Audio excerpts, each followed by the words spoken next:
Good morning and welcome. Um, First of all, I'd like you to understand that this week is going to be an incredible one that we have to discuss here. The only thing is, sometimes I know it gets a little controversial because a lot of people, especially with the topics that I bring, I know that especially if it doesn't favor you or if it doesn't go the way you want, that is when the topic appears like what's the name? It appears like the topics are not relevant to you. But I know that once it becomes a topic that you want, then it becomes something that you think is relevant. Well, I think with that, it doesn't favor not just both parties, but anybody who is not an MPP or NDC. Anyway, I think it's about time we need to understand that we can only get the equilibrium of it.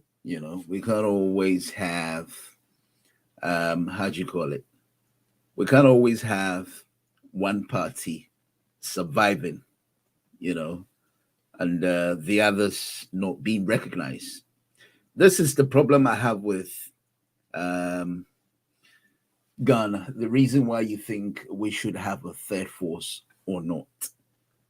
We'll see how it goes. But my only thing is, if it does happen like that, then obviously we um, not being fair to Ghanaians or the entire country.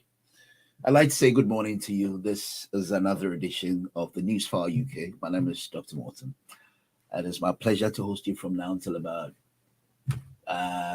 one thereabout. Hopefully, if you don't sort of pull up few strings by letting me talk too much. Anyway, you're welcome to this edition of the program. Okay, just bear with me 1 minute.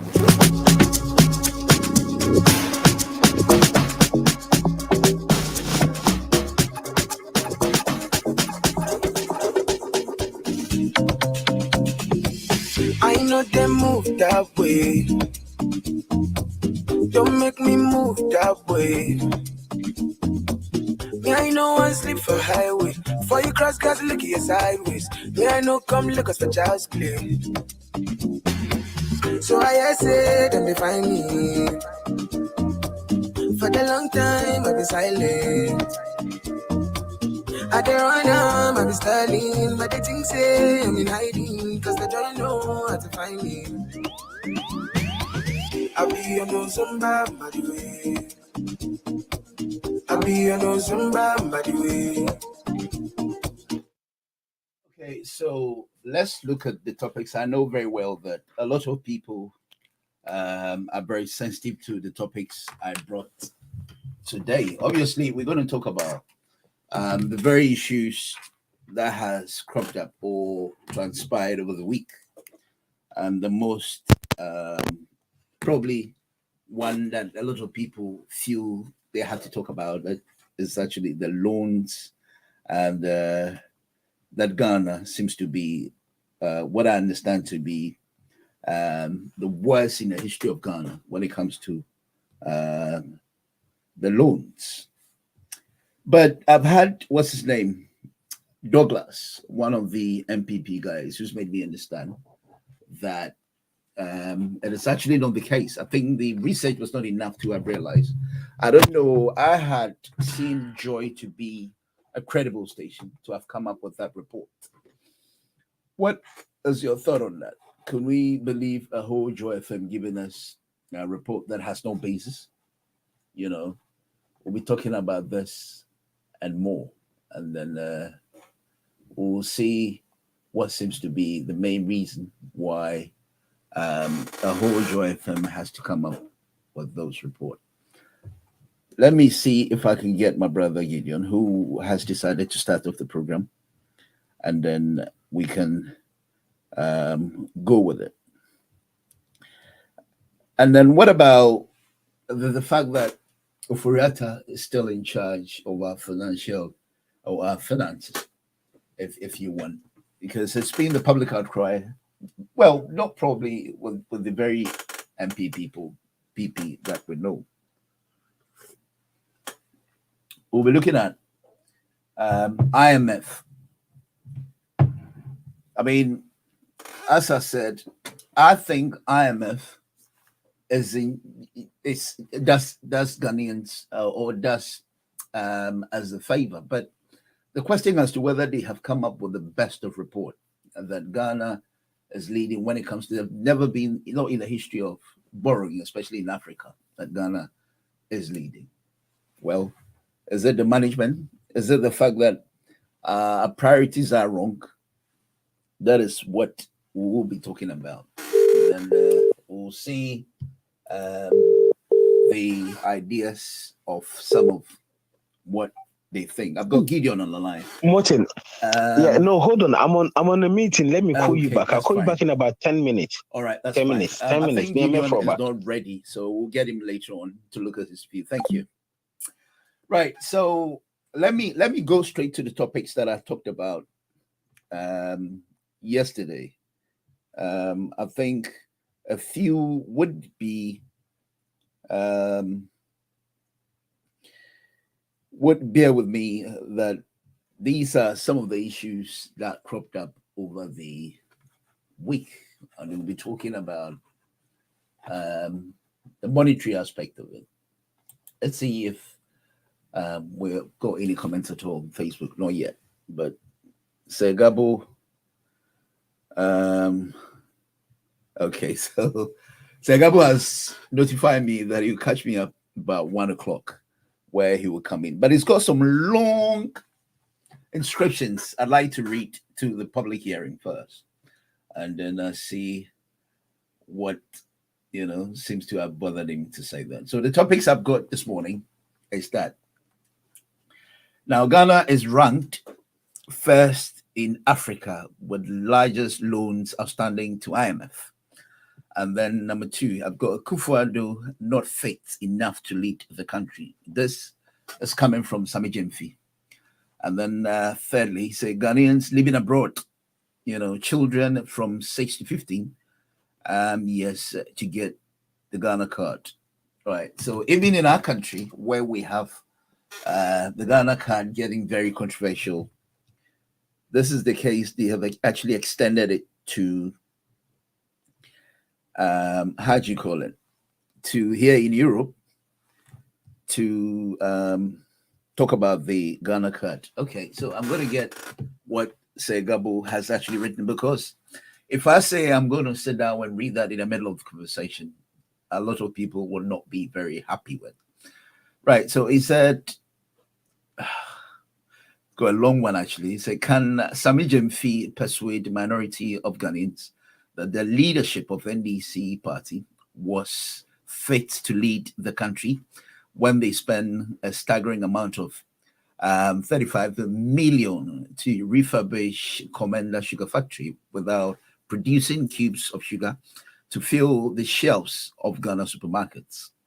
He continues to say that, can Sami Jemfi tell Ghanaians that his NDC party is fit to lead the country against the backdrop of their negative track record of growing Ghana's agri sector in negative percent by the end of 2016? Well, it looks like they are all questions going to Sami Jemfi. He goes on to say, can Sami Jemfi even persuade himself that his NDC party is fit to lead the nation when they plunged Ghana's economy into 4 years of doom so dark economy?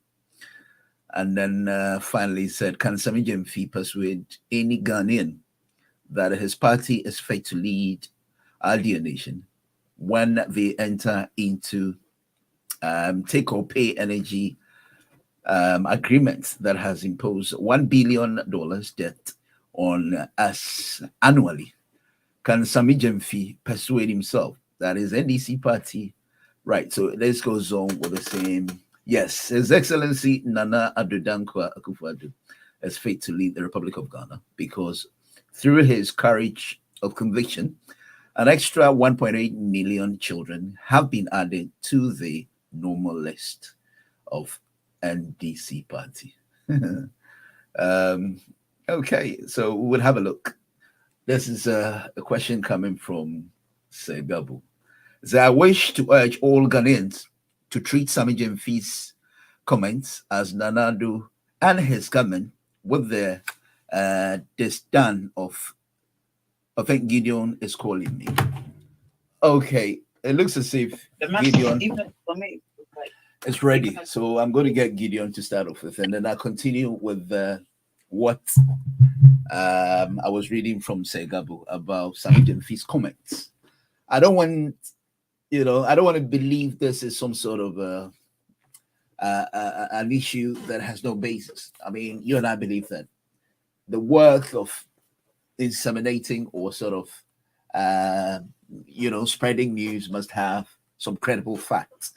Right. So I've got Gideon, who is very active when it comes to the analysis and current, events that unfold on our platforms. Good morning, sir. Good morning, Dr. Morton. And let me take this opportunity to say good morning to all our wonderful listeners, both home and abroad. Okay. Good morning. Good morning. How are you? By the grace, it is well. And I'm very grateful that this morning I can have a wonderful breath. Okay. So and I have life. Good. You didn't hear what Mr. Kofi Asante as the NPP communication member. Now, what Sami Jemfi had said, those three topics is Ghana ranked as first Africa with largest loans outstanding from that's the information from the IMF. And then Akufo-Addo not fit to leave the country, Sami Jemfi. And then Ghanaians living abroad between 5 and 6 and 15 will be ought to have Ghana card. Now, Gabo, according to him, said, can Sami Jemfi persuade minority of Ghanaians that the leadership of NDC party was fit to lead the country when they spend staggering amount of 35 million to refurbish Commander Sugar Factory without producing cubes of sugar to fill the shelves of Ghanaian supermarkets? Now, can Sami Jemfi again tell Ghanaians that his NDC party is fit to lead the country against backdrop of their negative track record of growing Ghana's agri sector in negative percent by the end of 2016? Can Sami Jemfi even persuade himself that his NDC party is fit to lead the nation when they plunged Ghana's economy into 4 years of doomsday dark economy? Can Sami Jemfi persuade any Ghanaian that his party is fit to leave the country, our dear nation, when they entered into take-or-pay energy agreements that has imposed $1 billion debt on us annually?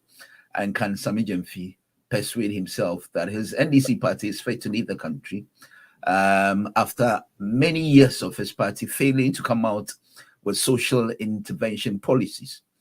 Now, yes, His Excellency Nana Addo Dankwa Akufo-Addo is fit to lead the Republic of Ghana because through his courage of conviction, an extra 1.8 million children have been added to the normal list this is coming from what I call the on the contrary or the opposing events of what your colleague Sami Jemfi has put through. Gideon, you're live on air. Thank you very much, Sami. You know why I'm laughing? Why are you laughing? I don't expect you to laugh because this is serious. Wait. From what the man is saying, it looks like the NPP has rather rescued you from... This MPP, these MPP people think Ghanaians are thick-minded, but we're not. They enjoy charade of cheap propaganda and twisting facts and truth. Train dust on the eyes of an average Ghanaian. And it's time the press, you have to expose them. Let me tell you something, yeah?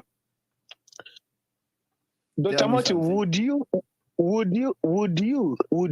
say it's NDC who plunged Ghana into doomsday?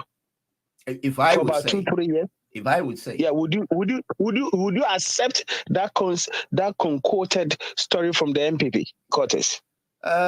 well, I don't think I would verbally and then in a jacket quote say Okay. that. But So now let me tell the truth here. okay, tell us the truth. Since the birth of Ghana, Mm-hmm. the only person who was able to acquire or generate about 1,200 megawatts of electric or energy or electricity Mm-hmm. power for Mm-hmm. Ghana was Kwame Nkrumah. That is Akosombo Dam. Right. If you look at Nkrumah's 7-year development plan that he did, that the Buziers and the Dam and all this, the MPP grandfathers abandoned, Nkrumah has earmarked or located some spots that he was going to develop additional energy to support our economic growth and industrial infrastructure that we were embarking in the 50s and late 50s, mid 50s up to the coming to early 60s. Now, when they overthrew Nkrumah, they did not spend any money or any investment in our energy sector. So if you look at the time, the population of Ghana was about 5 million. If you look at 5 million, it has catapulted into about 35 million. Now, it was Jerry Rawlings who added about 1,000, let me say about 1,000 or about under 1,000 or two, say about 2,000 megawatts onto the national grid that Nkrumah left us. Right. Now, when Kufuor took power in 2000, not a single megawatt was added to our national grid. As a matter of fact, if you can go back and check World Bank report, the last days of Jerry Rawlings, they gave a report on our energy sector, and it predicted that in the next 10 years, Ghana will plunge into an energy crisis if we don't do certain things about it. Or if we don't invest in our energy sector. Okay. Dr. Reku Brobe is my witness, their own man. When Kufuor took power from Jerry Rawlings, Reku Brobe was our energy minister. And he was asking his own government, the MPP government, Kufuor's government, which is currently Akufo-Addo's government, to invest in our energy sector. They went to buy just a 2x4 generators. Nothing was done. At the time Mills Mahama took over, the report or the consequences of the country not investing in our energy sector, the effect was being realized. What Mahama did was that he did not apportion blame. He took the responsibility and admitted that, look, it's a national issue and I'm going to deal with it. What did he do? He was able to move our energy, the national megawatts from 1,200 megawatts to over 5,000 megawatts. If you check, Dumso was neutralized, getting to latter days of 2016. When the MPP Nanado incompetent government took power in 2016, they said to Ghanaians, we don't need 5,000 megawatts. Have you forgotten? Well, I haven't. Thank you. So when keep people like these guys who come there and throw dust on the eyes of Ghanaians, you need to remember them, remind them of these things that they said. They said, we don't need 5,000 megawatts. And our policy was that we generate as much as we want. What we don't need, you sell it to your neighboring countries to generate income to the or cash flow to the country, and it creates employment. That was the NDC policy. What did they do? Today we are back in Dumso, and they are calling it they're qualifying it with the different adjectives. And we can't talk. Ghanaians are quiet, they are mute. Well, Ghanaians are Now, talking. Remember, you had about three strikes, all getting the president to sit up. So at least they're talking. yes, but it hasn't been as much as that we want. If you remember, during the NDC administration, we have these opinion leaders, pastors, chiefs, and everything. Everybody was ranting. Today, they are mute. So now, let me move back to the reason why Sami Jeffenfi said the president is not fit to govern. And it's true. Massa, our own president went to the British High Commission to write and to commensurate with the royal family. Mm. Our president could not write whatever he wanted to write from his own head. In Ghana, I remember when we were in school, we call it Utuapo.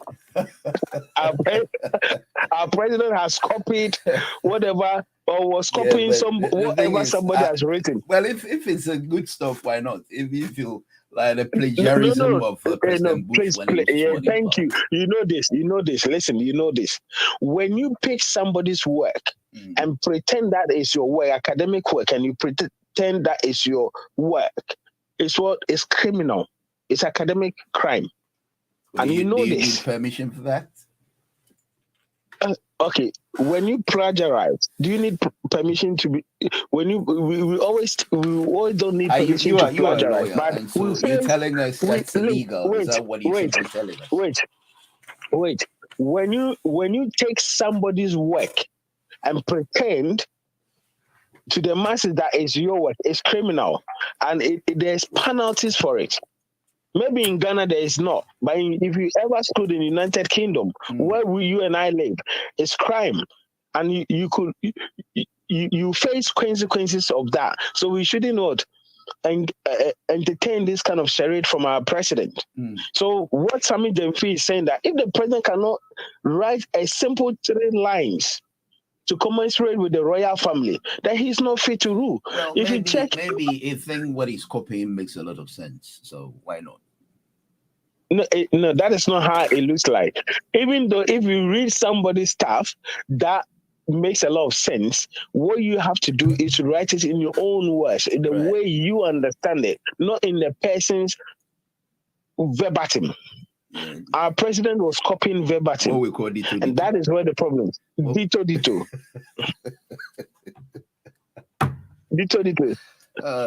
Right, so let's go on to the topic. There's, from the history of IMS offer, Ghanaians, it's never been like, what do you make of that? Look, do you see these things? Before we come to the mental capacity and the fitness to rule the country. Look, let me tell you. Tell me. This current administration have failed abysmally. Is it? In 6 years, if you look at the loans that they have taken and compare the 8 years of NDC, the loan that we took, it's way far. It's like 4 or 5 times what we took in 8 years. And if you come back to Ghana and look at the infrastructure that the NDC developed, compare it to the infrastructure that the NPP are developing, you see a vast difference. You could see that the NDC did little with the little money. Okay. No, NDC did a lot with a little money, and NPP have masses of money and they have done what little, not even any single thing to show. So when you go to IMF today, and even if we look at all the countries in Africa, Ghana is the highest country, or is on top of the countries that owes or that have borrowed a lot of money from the International Monetary Fund, and that they could have nothing to show. So this is what it is. Secondly, if you look at our economy today, you could see that the economy is in tatters. The country is on her knees. Nurses, teachers, civil servants are not being paid. Yet our president and his wife are in America as I speak on a chartered flight, and our president's wife is buying designer bags worth about $29,000. Douglas is one of the MPP communication members. He's actually done a research saying that fact Mhm. that I assumed, as long as it's coming from Joy FM, is a credible media house, and so it is true that the fact that Ghana is leading when it comes to these loans is true. But he is opposed. They sent me some documents. I will forward it to you later. And then you say that Ghana Okay. doesn't come anywhere close to people who really owe the IMF that much. And so it Well, looks like it's more of a controversial issue. look, I told you the MPP, they are very scammers. They will always come and throw dust in your eye. Let me bring a clear example. When our former president John Mahama left office, they have not accorded her with his rights as the constitution afford enshrined in terms of his benefits. The man has been looking after his own self, not survived on the taxpayers' money. They blatantly go out there and spew lies on Mahama, claiming that Mahama has been paid with his benefits. So, look, just let me leave the communicators out. Our own president told us that he's going to no, listen, the communicators, they have no power. They just go and talk and make noise. But when the president of your country comes out to say that, give me 100 days, I'll build 110 hospitals, and in 6 years, not even a foundation have been done. Come on, do you have to trust this government? Well, you have to believe in them. It has a span of time to work, so we can only wait till they're done with it. Look, when a whole government comes out to say that, because you have voted for me, my policy is that every year I will give every constituency $100 million, isn't it? Mm-hmm. For the past 6 years, not even $1,000 have been sent to these individual constituencies. And do you want to believe them? Well, when a president said, I put my job on the line, I will stop Galamsey the day I get this power. If Galamsey go on, I'll put my seat, I'll resign. Since he came in, him and his own cronies are the champions of what Galamsey. All our water bodies have destroyed now. Do you want to believe anything that comes from that government? Well, it's sad. It's sad. Look, Dr. Martin. It's sad sometimes when I hear Ghanaians who live in this country and want to defend everything about this incompetent government. The lies they've told Ghanaians, all the lies, the corruption, and everything. Look at how they sunk the country into debt, and they still want to sit here and defend this incompetent government. It pains me. It pains me now, and I weep sometimes in my bed, because you live in the United Kingdom. At least you should add some value. To add some value to yourself. You should be able to distinguish between truth and wrong and falsehood. Right. So, people like that.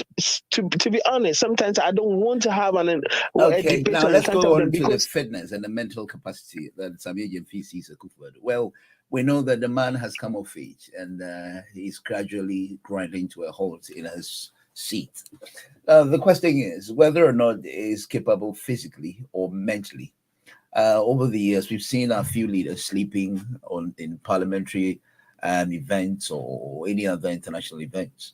When the mental aspect, you think that affects his way of governance?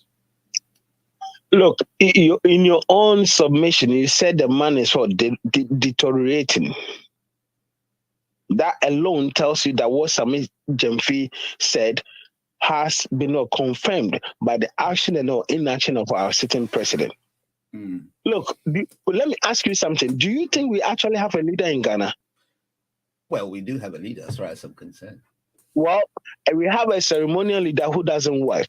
He goes into meetings and conferences and even cabinet meetings, he's sleeping. So What is he doing there? The man cannot even write 3 lines, not 3 sentences, 3 lines of his own. He has to do what? Utuapo. And you think he's fit for the presidency? Well, come on, listen, don't let us lie to ourselves. That is why the country is where it is today. Ghanaians have to be truthful to themselves. And when it's wrong, we have to say it's wrong. When the man is not fit, it's not fit. I don't even know why the parliament has not started an impeachment process against our president. Do you think Akufo-Addo can rule in United Kingdom as a prime minister? Well, that is your observation, but as to whether I think no, it's not my observation. We have to be honest to ourselves. If I we think sit here and enjoy, well, he's a president in Ghana. And look, let me tell you something, yeah? We live in this country, we enjoy the richness in our democracy. And we go back and support incompetence in our democracy back home. Are you with me? I am with you. Here, we have David Cameron, who resigned because he said he will make sure that we stay in EU and that we win the what do you call it, the elections that we did for our EU thing. I can't remember the name now. The election that we did it what? For the for us to leave the in or out of EU vote. What a referendum. The referendum that we had here. Oh, for the EU. Oh yeah, I'll let you know in a minute. Yeah. David Cameron resigned not because he was incompetent like our president, but because he said he will campaign to ensure that UK stay in the Brexit EU. You're talking about the Brexit, and he lost the election. What did he do? He resigned. This is a president who takes your taxpayers' money, use it to charter private jets, bath in the air, go toilet in the air on us. Okay, once the country is on eight knees, he promises you that I'll build hospitals, and in 6 years he has not even dug a foundation, and we are still happy that he is there. Come on, you understand what I mean? I do understand what you mean. So sometimes he pays when people who live in this country. Every road on this in this country is tarred.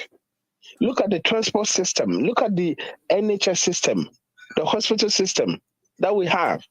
And the president tells, "Vote for me, I'll protect your money.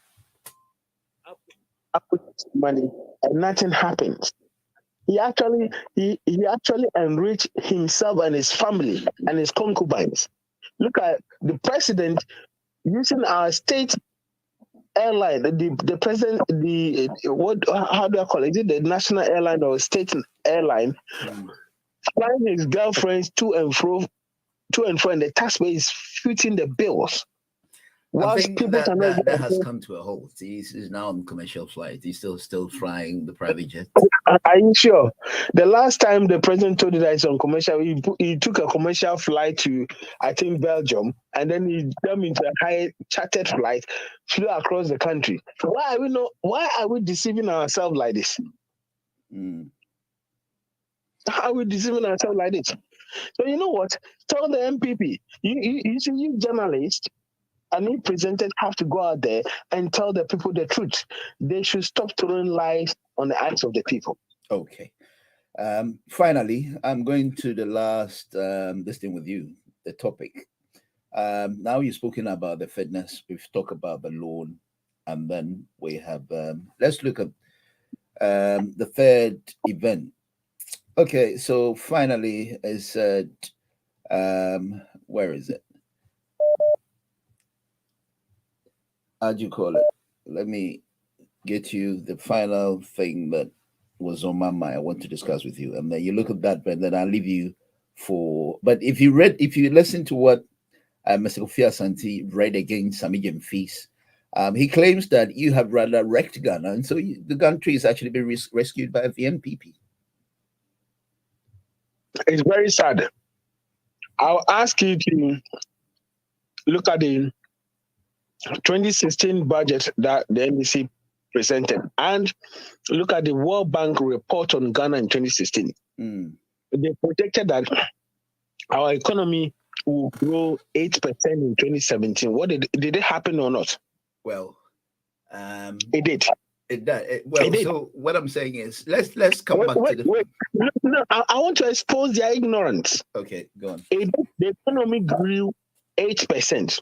Now, can you tell me how much the economy grew in 2019, 2018, 2019, 2020, and then they'll always go back and say, Russia and Ukraine war and then COVID. There are African countries and neighboring countries whose economy grew, even during COVID. It has gone down, it continued to go down. They only enjoy the work that we did in 2016, in 2017. When they took over in 2017, they brought the economy down. We're growing negative up to today. So look, these are facts, these are figures. That is not coming from NDC quotas. It's coming from international bodies like the World Bank, IMF, the financial regulators institutions like Moody's and the rest of them. So it's not we saying it. The figures are there. The figures are there. So when people like these guys come out there to throw dust in the eyes of Ghanaians, please, could you guys remind these people the situation, the state we were in before they took over and where we are today? Right. Look, let me ask you. Go on. How would the NDC leave the economy in tatters for them when, as a matter of fact, in 8 years, the money that we borrowed to develop this kind of infrastructure that we had, okay, compared with the 6 years of the incompetent Akufo-Addo and Bawumia government, what they have taken? Just look at what we have done. Look at the Terminal 3, the roads, the railways, the gas investments, the oil fields, the schools, the e-blocks, and the hospitals across the country. Look at them. Okay, Dr. Martin, can I ask you something? Go on. That's me. During the last 6 years of the NPP government, can you mention one infrastructure that they have done that will help the growth of our country's economy? Well, so they have done what we call an abstract development, according to Bawumia. They're putting hospitals. No. Well, so they say let me land. They say they are not things you can physically see with your eyes. They're doing free medical care, free education systems, and all that. So it's not something we can physically touch with our hands and say that they've done that, at least. So that's another part of development. Did I answer you? You didn't answer me. Let me clarify you. Free medical care was a policy by Jerry Lawrence, who was an NDC. It was in 2000 when Kufuor rolled it over. They messed it up. Mills came, he resolved it, and Mahama came and took it to a different level. When they took it today, if you have a national insurance card, you go to hospital, you just need to mention your name. If you don't pay, they kick you out. People are dying. Actually, mortality and death rate has risen in Ghana because the NHS is not working. So if they tell you that they have come to do that, it was even in existence, and they are not even managing it effectively. You understand where I'm coming from? I understand you, sir. Okay.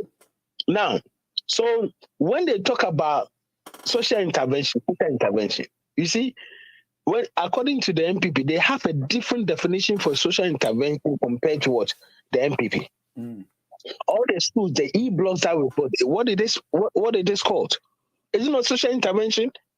The hospitals that we built across the cheap compounds and everything, is it not social intervention? It is.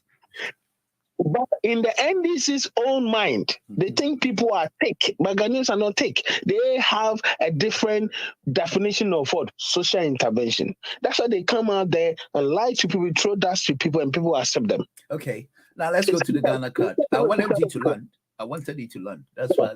Finally, let's go to the Ghana card. It's already a controversial event going on in Ghana. Let me tell you something. My question was, Now we've got the passport and then we've got the driving license. Why the Ghana card again? Is Ghana card again? Is it just as people Look, assume that it's just a means to rape Ghanaians of certain amount of money? look. Well, let me tell you what. The NDC actually started the Ghana card. It's a policy we brought and that we believe in it. The only difference is that this current administration have taken it in a different level, which is parallel to the development of our country. If you go to Ghana, the law is that you can only assume or get a Ghana card when you're, I think, 15 or 16 years old. Okay? So when the NIA boss come to UK or in the diaspora and says 5 years old can get Ghana card, does it make sense to you? Well, we're yet to see. No, this is not well. You see, I've told you over and over again, this government, all they know is about to talk and brag without no action. We have a law in the country. If you're a Ghanaian and you are in Ghana, you cannot get Ghana card, I think, unless you're about 15 or 16 years old and above. So how come somebody who is not in Ghana, outside the shores of Ghana, and 5 years old can get a Ghana card? I leave it to our listeners to make their own judgment. Okay? Now, let me tell you what. They want, the current EC want to, he has actually filed an LI, of which she want to use the Ghana card as a single and sole identification to register. Today, the Minister of Communication have come to say that you have to use your Ghana card to register your SIM card, if not your line card. Actually, people have become victims today. But you and I know the Ghana NIA but have come out that they have all failed to meet their target. Today we have a lot of Ghanaians who have even registered, but their card has not been issued to them. This is not their fault. We have people who queue in hours and days and weeks. They still don't even get the access to register. And a government is saying that if you don't have a Ghana card, you can't vote. You can't even have your phone call. Technically, they are disenfranchising innocent Ghanaians, and they are restricting the fundamental human rights of individual Ghanaians and their right to phone calls. Right. And nobody is talking about it. People are quiet. You live in a country where your Supreme Court passed a rule that if you're a Ghanaian, you cannot use your birth certificate to identify yourself as a Ghanaian, but you can use a passport and a Ghana card. And what they are saying is that if you want to get a passport and Ghana card, you need to produce a birth certificate. Are we not sick? Don't we have a problem? Well, I don't think we're sick. Maybe the analysis are just getting out of hands. That's all. We need to be honest and sincere to ourselves. You don't support policies because of your political lineage or your political ideology. What wrong is wrong, you have to say it. That is the only way we can make Ghana the way the British have made here, that we are enjoying the hard work over here. So if we cannot start telling ourselves the truth, we'll continue to be in this. But I don't want my children's children to go in a level, the state that the MPP government afford, succumb Ghana, the nation to. And for me, I'll say the truth. And so you don't believe in the Ghana card? No. That is not what I said. I said I believe in, but the principle, the way they are going about it is wrong. Okay. How do you want them to go about it? Look, you cannot put a deadline on people, or you cannot punish people who don't have a Ghana card, not as a result of their fault, but because the government itself or herself could not provide the Ghana card to the Ghanaian nationals at the specific point in time. Okay. Yes, it will eliminate a lot of fraud. It will make things easier. Things will work faster. Look at the UK. They are using biometric cards now. If you go to Europe, all the European countries, they are using biometric cards. Germany, Holland, name them. All of them are using. It works. Right. So, and I'm telling you that the Ghana card is an NDC policy. Okay. We actually build the national. If you're not aware, the IT systems, the infrastructure to deal with the Ghana card system was built by NDC government. Mahama was built by him. So whoever tells you that the NDC is not in favor of Ghana card is a lie.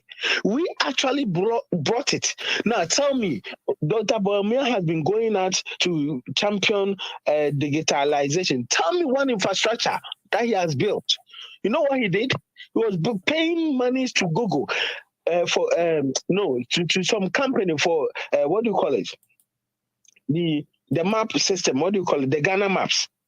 Something that already existed. He has always spent money in the wrong place, not within the infrastructure itself. But yes, he comes to just a waste of money. Exactly. Look. How can you develop a country without a proper, solid infrastructure? How?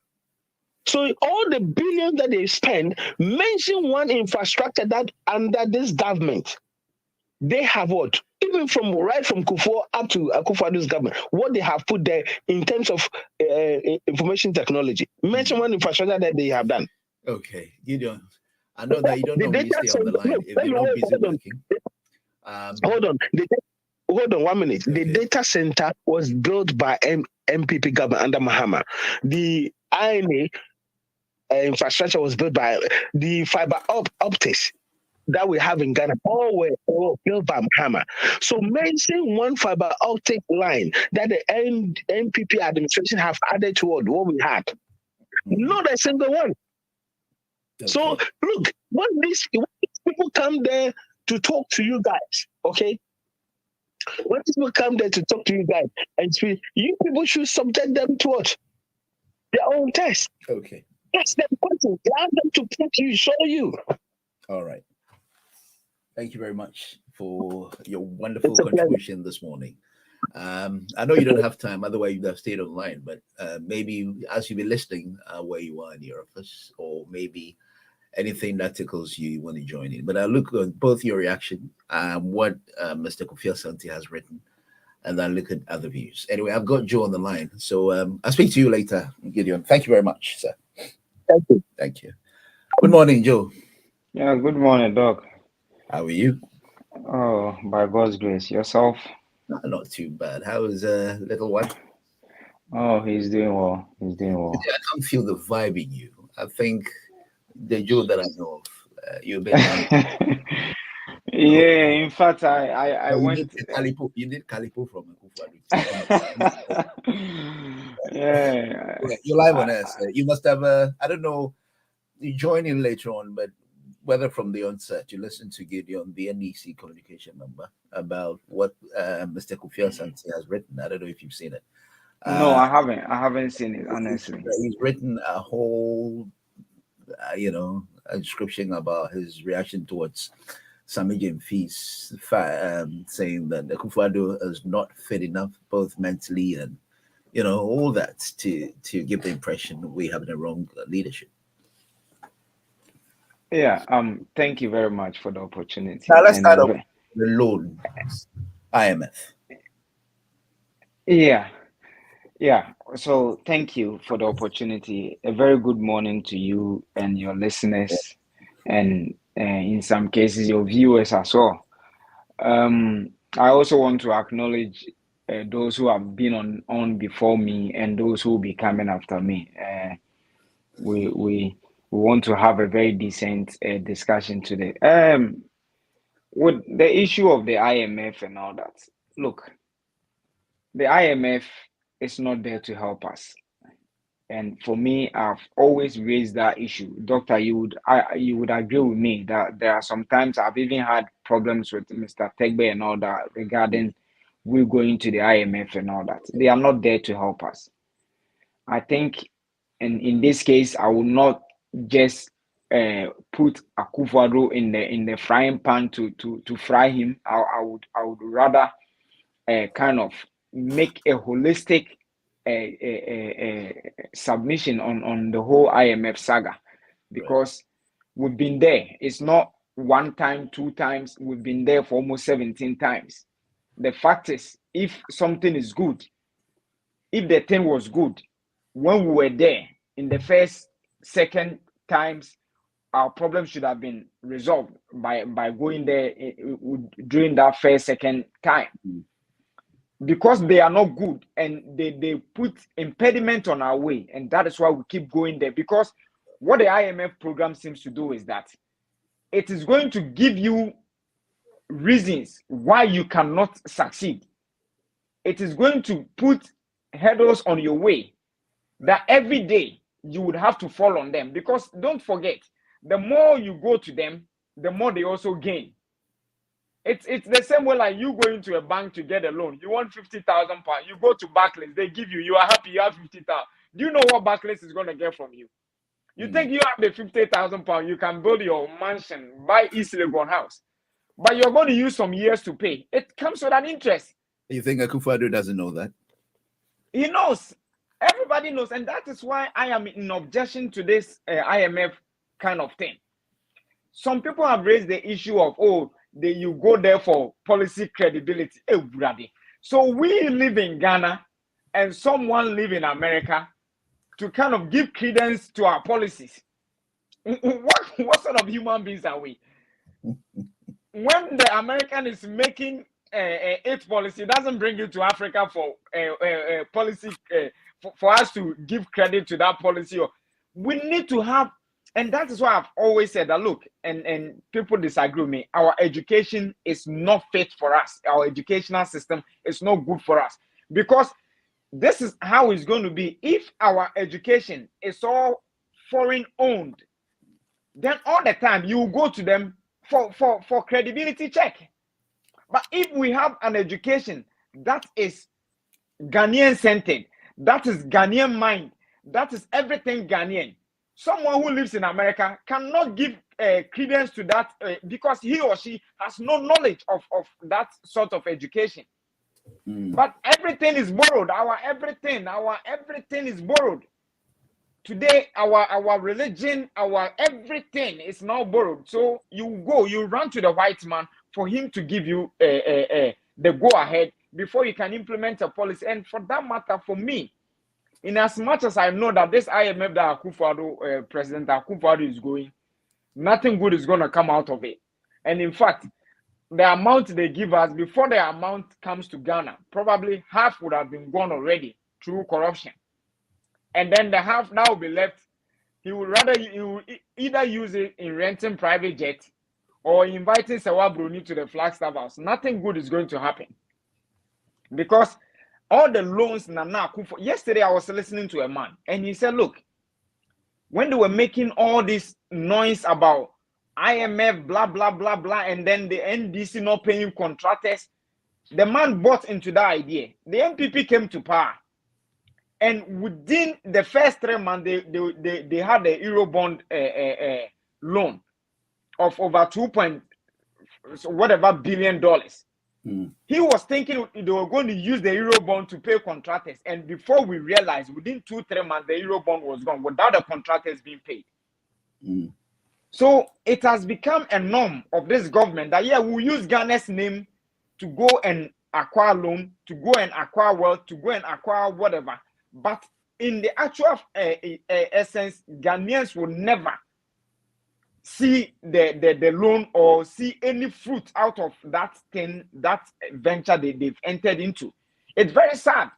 And so for me, the IMF thing is not going to help us.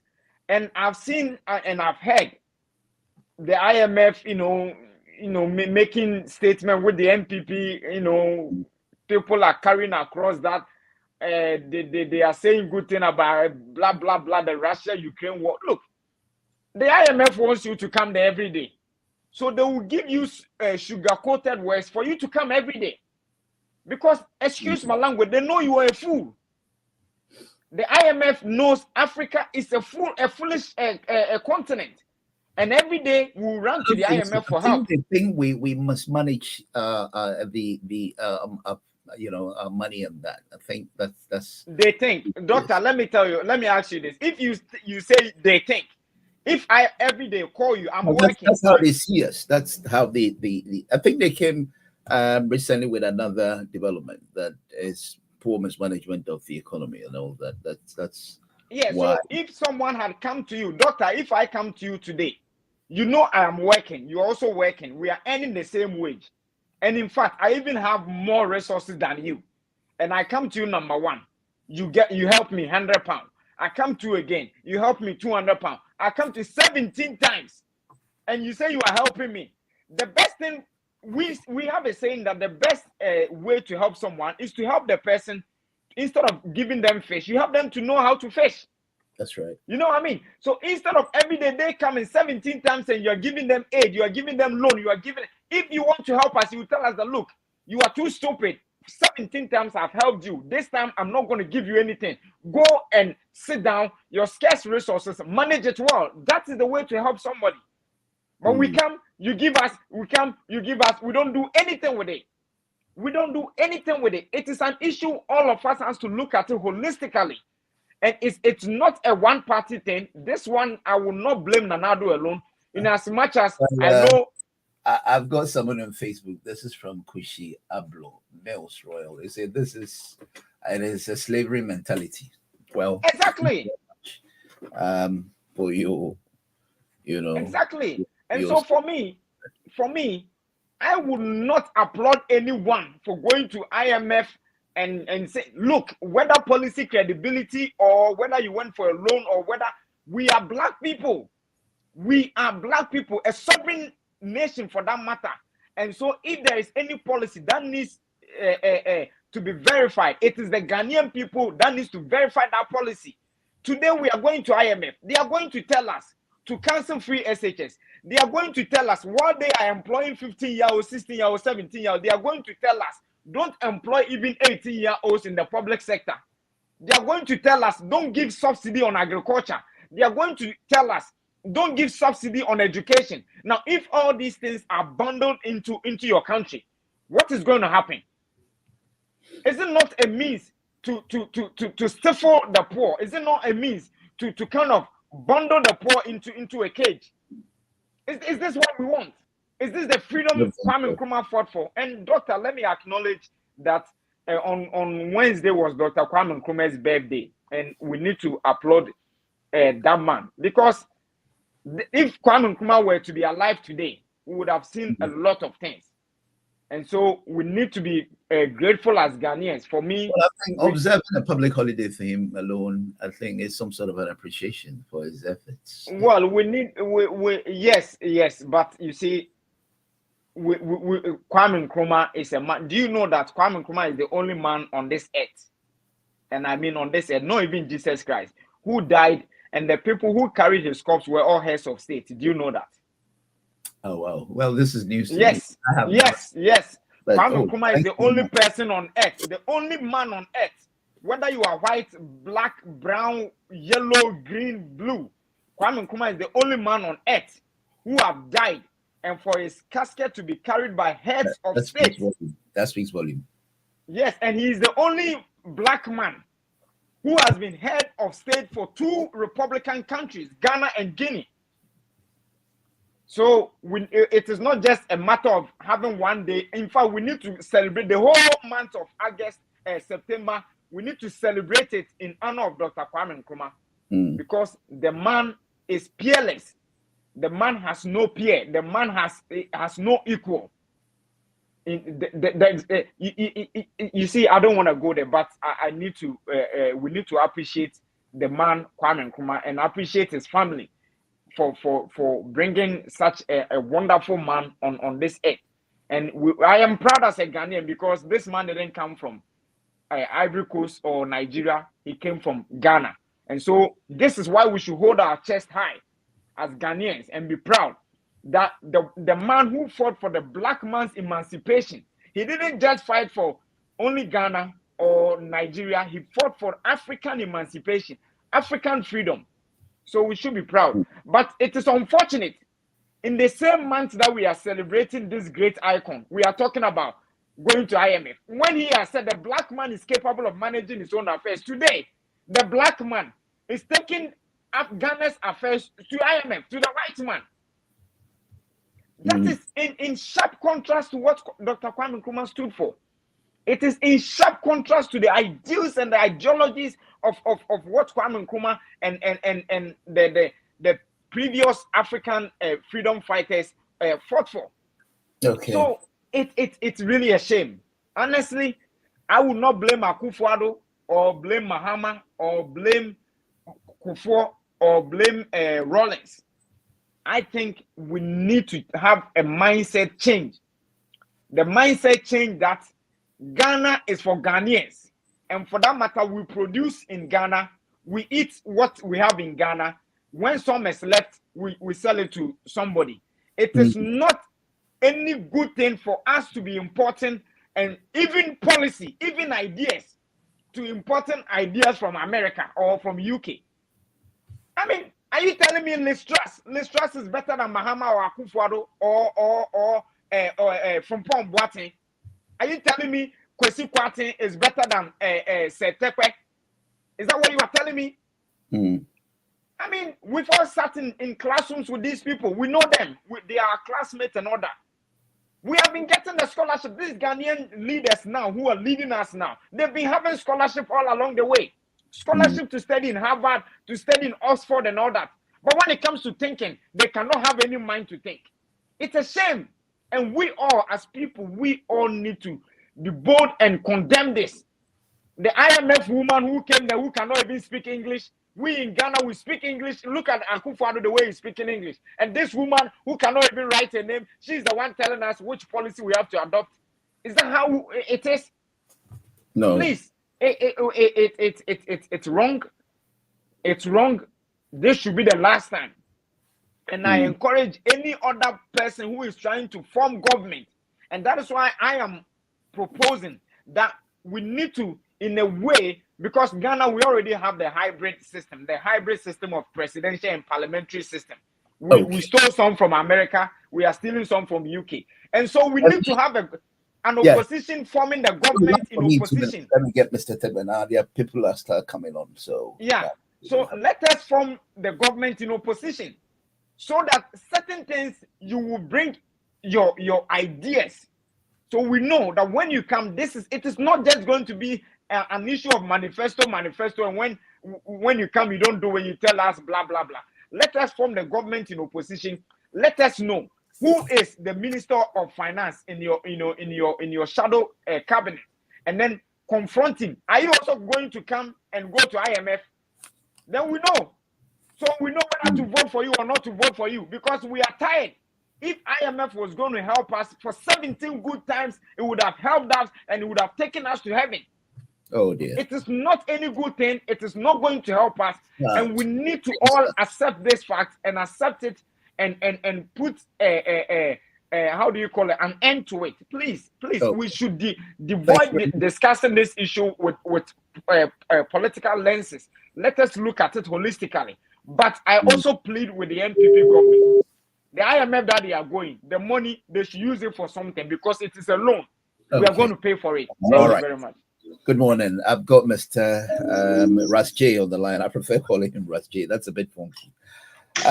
First of all, so long as you can hear him and then the other guys on the Skype, unfortunately, for some technical reasons, I can't add Ras J. But I'm going to read, because most of you could not. Good morning, sir. I couldn't get you reading the sum of what Mr. Asante has written, but just bear with me. I know you would say that's going to take a bit of space, but for the sake of reaction to Samis Jimfi's, what to call it, an accusation of president not fit enough for both physical. So can Samis Jimfi persuade majority of Ghanaians that the leadership of NDC party was fit to lead the country when they spent staggering amount of 35 million to refurbish Commander Sugar Factory without producing cubes or sugar to fill the shelves of Ghanaian supermarkets. Can Sami Gyamfi tell Ghanaians that this NDC party is fit to lead the country against a backdrop of negative track records of growing Ghana's agric sector in a negative % by the end of 2016? Can Sami Gyamfi even persuade himself that the NDC party is fit to lead the nation when they plunged Ghana's economy into 4 years of doomsaw dark economy? Can Sami Gyamfi persuade any Ghanaian that his party is fit to lead our dear nation when they entered into take or pay energy agreement that has imposed 1 billion debt on us annually? Can Sami Gyamfi persuade himself that his NDC party is fit to lead the Republic of Ghana after many years of his party failing to come out with any social intervention policy? His Excellency Nana Addo Dankwa Akufo-Addo is fit to lead the Republic of Ghana because through his courage and conviction, an extra 1.8 million children have been added to normal list. Mr. Tegbe, you're live on air. Good morning. Good morning, sir. Was that an actual write-up by somebody, or this is from Mr. Kofi Asante, as you well call him, aka Segabu. He's put the question back to Sami Gyamfi, who, according to him, accused the government baselessly.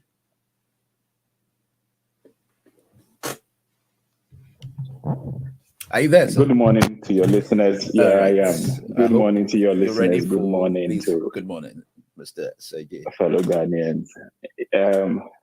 I wouldn't bother. That statement just reeks of ignorance and a hypocrisy. Well, I think that is serious. The question should their be writing to make you feel is rather MPP has rather rescued the country from the NDC. Well, we are grateful for the lies that he makes the effort to put up. But how was the country left? What was our bank balance? If you wake up today and you give me 100 Ghana and you come back and I've spent it, I've not maintained your car, I haven't maintained your house, I've borrowed, and I'm telling you, I've done you a favor, I think the dumbest of people will not need any more conversation to figure that out. I mean, how was the country left? What was our balance sheet at the time it was left? For people that purport to be educated and claim they are economists and whatever, when you read such hypocritical statements, sometimes I don't want to engage on that level. I try to avoid the hypocrisy. I always say that we should deal with verifiable facts. What was the balance sheet at the end of 2016? That's question one. Did Ghana government borrow anything from the central bank to finance the budget of 2016? You know, the last bailout from IMF for the 900 million, of which about 300 was taken before. The 600 was done in the term of this administration during their first term. They also then went on to get an extension for another year. And here we are today, borrowed more than all governments combined from independence to the end of 2016. And we are still talking about projects that we're not supposed to see. And if we can't see, it means that the citizens are not smart enough. It is an insult. The play on words, it is people, the snakes that write things like this that we need to be looking out for. Everybody knows in any serious economy, Takio should have stepped down. Long time ago, he should have done that. Please, I'd like you to address the man of his name, please. We don't have to go there now. We don't have to go where, Doctor? We don't. Well, so we're not accepting the name Zacchaeus. I want to officially address him who is as of now, whether or not you agree, because that is what he's known to be. He's the president of the Republic of Ghana at the moment. Please. Doctor, we went through this last week. Yeah, you but made me go through the explanation. That is my reference out point of to this him. Radio, but I would want you to address. Well, but you pulled me up on the radio about this, and I gave you a biblical explanation about the taxes. You I cited an example of the COVID levy. Why you have given, but this station doesn't. Because I am the one using the name, and I've also said that I am hoping that at the end of his tenure, he will follow the steps of Zacchaeus and return the money. Because when Zacchaeus that's came until to then, know Christ, until then, can we address him as until then, the taxes, the COVID levy is still being paid. Well, that is up I think to it's trying to major in up minors. to the legal grounds to deal with. But I would want there you is to nothing address why illegal yes. about giving a pet name to anybody, Doctor. Please let's not digress. Can we make this a very appropriate, please? With all due respect. Yes, and I am appropriate within the legal context. There is nothing illegal. Oh, well, if you want to call his name, if you want to address him as a president of the Republic of Ghana, as he is, that's fair enough. And then maybe backdoors, you can call him. No, I am of the position that the election of 2020 was rigged. That's my position. Well, so what is it? Doesn't give his name as that. Okay, because now we're digressing. But yes. I gave you the explanation to why the Zacchaeus was that. There's a lot of people. You're eating into it, Doctor. No, I'm not taking what you bring in his name, a different name. That's not his name, please. I asked you a question on your radio last week. What you found derogatory about Zacchaeus? You didn't answer the question. If you want us to address the name, can we please address that? What do you find derogatory about Zacchaeus that makes you say to me it's not acceptable? Right. So officially, if you want to go on that tangent, he's the leader of our country and he's the president of our country. Either you address him. Yes. Who named his predecessor, Professor Doolittle? Forget about His Excellency. Forget about his whatever credibility you want to give him. If you want to call him, yes, but he's the one who named his predecessor, Professor Doolittle. Okay. Doctor. Well, so whatever a spade is a spade.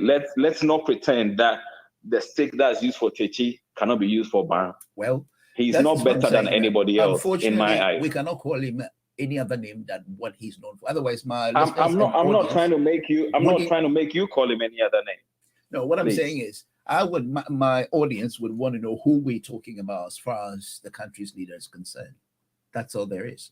Oh, there's an administration. Everybody knows what the administration is made up of, and our solid economic management. I will take what you want to refer him as an exception, please. Okay, that's something that I think we'll have to agree to. Please, probably have differentials on, because it's not the main thing that maybe you should be focused on. If you say the president, you think he doesn't deserve your call of respect to call him a president, you can even call him maybe the leader of the country, or maybe his name, if you want to mention it without any the state of this country. Doctor, are you comfortable saying that we do have leadership? Well, that's a direct question to you. That is your definition as to how you see the leadership of this country. But now, it's a question I'm posing to you. There's one thing defining. Are you confident saying there's one thing that we have leadership? The leadership not being strong enough with the name, and there's another thing not mentioning at all. Of course, we have leadership in the country, don't we? We have leadership. Okay. How are your exceptions to the name Professor Doolittle coming along? Okay, I don't disagree with you, but if he chooses to name himself as such, or if he gives somebody else assume that's his name, that's fair enough. No, he gave the name to somebody. Well, that is what I'm saying. That I learned from him to give pet names to people. He can give whatever name to somebody. I'm only going by the rules and the constitution of what this radio station has set, not to oppose its constitution. It's that simple. So you were saying that in your constitution, pet names are illegal. Yes, please. That's what you're putting on record. Yes. No, is that what you're saying? Would you mind sharing that document with me at a later date? How much of your time left? I had expected you to answer me. You have a whole long of an approach of reaction towards. If this was a deliberate attempt, to eat into the time with this digression, no, I think it is okay by me. No, never. But the thing is, you're going out of context. I'm asking you about what is happening. I was still on track. No, it's only the name. Reference. I don't want any other name than what the man is known to be. That's all. Please. Is that your personal? It looks like you find it very difficult to call him his name. Listen, even if you call him his name, it's not within your jurisdiction. It doesn't make him a president. So I don't mind if you call him Akufo-Addo or any other name that you think. But not. So why is it such an issue for you? Because a hypocrite has come and posed a question in response to a legitimate claim by someone, and that is not a concern. You're asking me to address that. Whilst I am addressing that, you take exception to a name that I have given, and I have gone through the pains of explaining and citing examples of the COVID levy to buttress that point. Can you see that I'm listening to you? That point. Yes. When you land, then I'll respond. Okay. Okay. What I meant to say. So then that this discussion now has gone to a name issue. All I'm asking is those terms and conditions in your constitution, as you say, would you please share that with me and the date that you put that in place? I don't think we have enough at a later date. We can do that after the program. No, not right now. I mean, you can send that to me. Don't worry. Because it has never been mentioned. And I'm referring you back to the days of Professor Doolittle, which was coined by the person you're trying to say should not be called by any pet names. I'm saying that currently the country is on its knees. Everything has turned upside down. The statement that they have rescued Ghana from a state of doom, so plunged into by JM, is totally false. Dumso was here when John Ejokum Kufuor gathered bishops and reverends to go and pray in Akosombo. At what time was that Dumso solved for us to be plunged into it? I have continuously said on your radio show, the only difference John Mahama did was that when he came to office, he took responsibility and he apologized for the difficulty that Ghanaians were going through. And then he made a promise with a timeline to solve the Dumso. Instead of hailing him, you have people that are going on a campaign to make him appear as if he was responsible for the Dumso.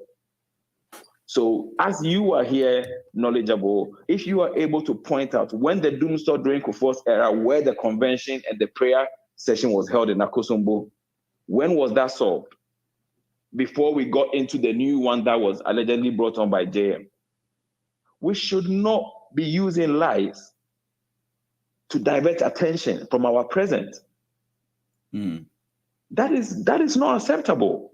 That is the most comical thing any adult can do. That when there's a serious issue being discussed, there's posturing and beating of chest and using words and useless paragraphs to just fill time and space.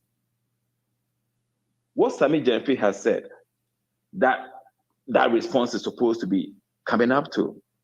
The question is, has Sami Gyamfi lied? Has he said anything that is not true? If it is, let's look him up on it.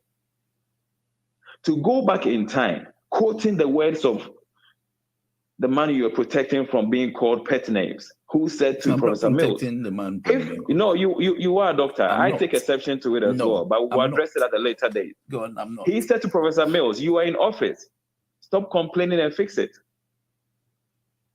6 years on, we're making references to the erstwhile John Dramani Mahama. Who is paying his taxes to John Mahama now? What policy is he shaping? What executive orders is he making? Is he the one that pushed the agenda for the school curriculums to be changed? Is he the one that hurriedly implemented the shambolic free SHS that is throwing the state of education into confusion? Who is responsible for the mess? These 1.8 million kids that are being referred to, what is the state of affairs? Rushing to do that, and then government buying past questions to give to them because they have not been adequately taught. It is only under this administration that we have had government-sponsored past question buying. For an alleged educationist to be touting this as an achievement, it's embarrassing. Where are the 350 schools that were promised to be built in 18 months from scratch? What plan was put in place to facilitate the pushing of the free SHS? All that happened was the traffic light system. Doctor, you and your outfit should conduct a research into this.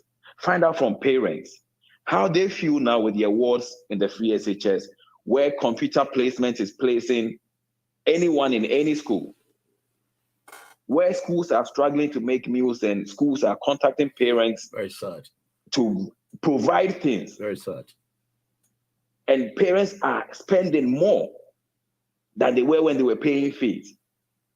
It is not catchphrases. Catchphrases and slogans do not govern. Catchphrases and slogans only fool the uninformed. So let's move away from these things. I always say we need to separate the reality from the niceties, the things that we think we want to hear, the playing the devil's advocate. It is not the reality on the ground. It is not. Then you have other people comparing Ghana to, Western world countries and talking about everything is difficult everywhere. The cleaner in England can afford to buy a car with their wages so that when the weather is bad, they will be in it. They can afford to buy a travel card to access the public transport all year round to go to work and back out of their wages. Can you say the same for the security guard who's earning 500 Ghana a month? Can you say the same for the same cleaner who's earning 300 Ghana a month or 400 Ghana from Zoom Lion, who has to work probably 6-7 days? If they have to take transport to work and back, is their pay enough to do that? How are you making the comparison? Then we speak about, it's global pandemic. The latest statement, as I'm sure you've seen yesterday, every bullet fired with the Russian-Ukraine war has a direct impact on Ghana. What was our trade with those countries, percentage-wise? Well, the money that has been borrowed, the unprecedented amounts, what has it been sunk into? We're talking of 35 million for the sugar factory. Is the sugar factory disappeared, like the drones, or is the sugar factory there? If we're talking of VFM, who has gone in to ascertain the scope of works and come out with anything to say that the work has not been done? It is just loose talk. It is talk that's meant to only dazzle the uninformed people and party foot soldiers that don't pay any attention. That is what these rebuttals are for. Same thing happened last week when the ex-president made a statement and listed specific things that he said was not being made to him. When he was speaking directly in response to an accusation that was made by the lazy Abronye, the regional chairman, which was all false. You had Richard Ahiangba, who's a director of the MPP, come out and make false statements. False statements. They provided documents trying to say they're exposing lies for things that had not been said by the ex-president, because all these things that were said were on record. Till date, nobody has had the decency to come and retract those statements. So yes, I take exception when you try and pick on a name-calling issue, when falsehood is being peddled and it's not being addressed, direct falsehood. Well, I think you can only address that by putting down the facts as you normally do, to make them understand. But it has no we've basis. done that. JM came when name. Abronye came on air and tried to tarnish his image, saying he had got a 14 million payment, he had got things to the tune of 15 million without providing anything. It was a talk of the town. So journalists and presenters are also being skewed by pushing false narrative or making room to accommodate it, because directly they are not being called out as falsehood. They are being debated, but we know it's a lie. Why do we apportion time to it when we know very well these things are put out only to distract people, only to take attention away from things that are actually happening, that are hurting us?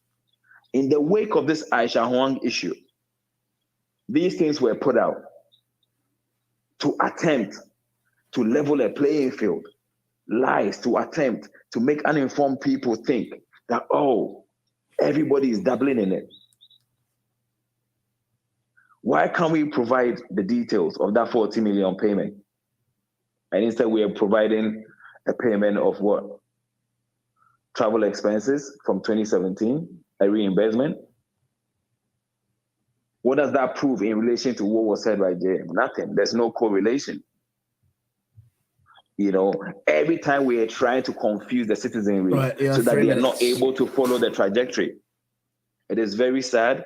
We need to make sure that we are not the vessels when we get our microphones that put in an effort to make sure that citizens are not on point. Okay, so we now are meant let me when we ask have you a microphone to make sure fitness. that citizens.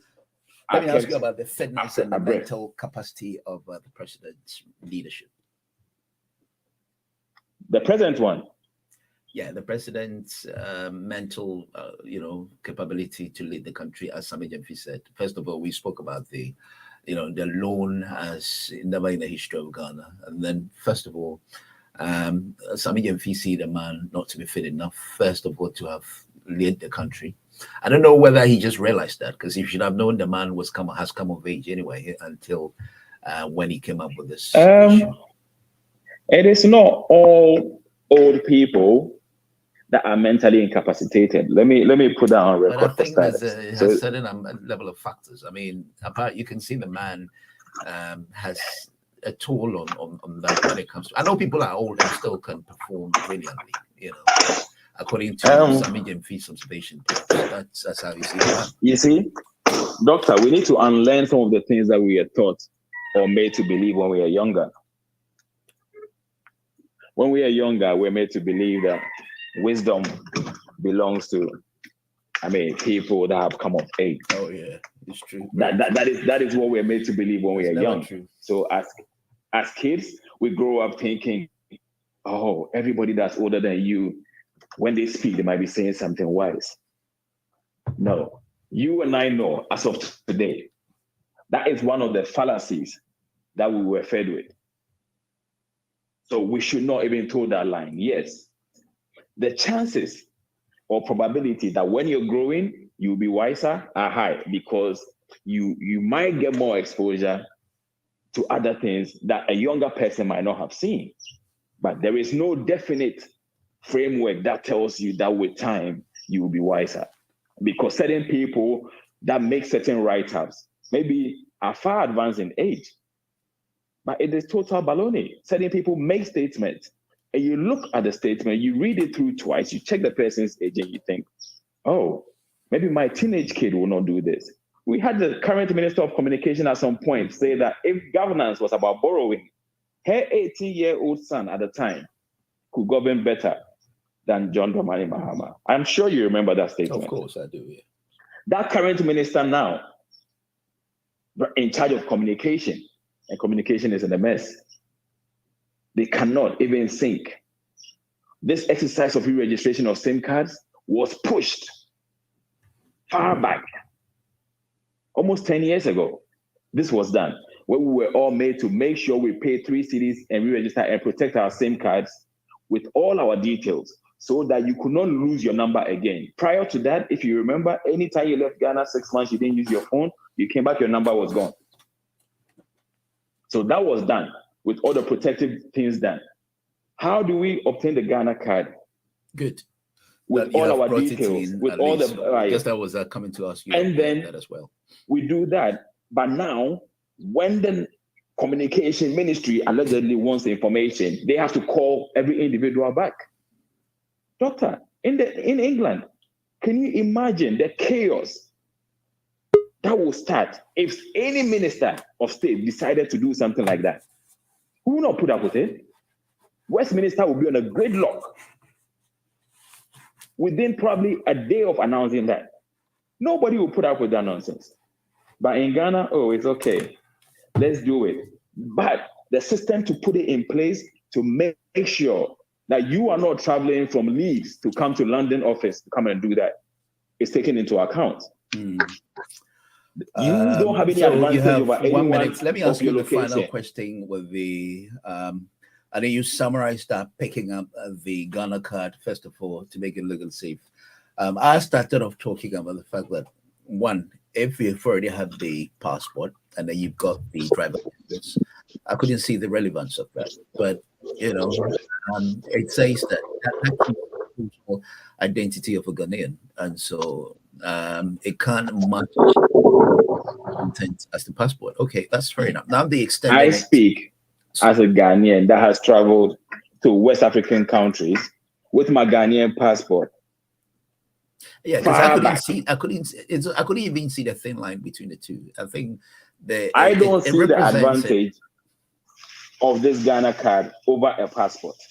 I am very sorry. I cannot see it. It's a handy card to have for the size. Yes, it's handy. It's handy to have because you can hold it, you can keep it in your wallet, and it's small. That is it.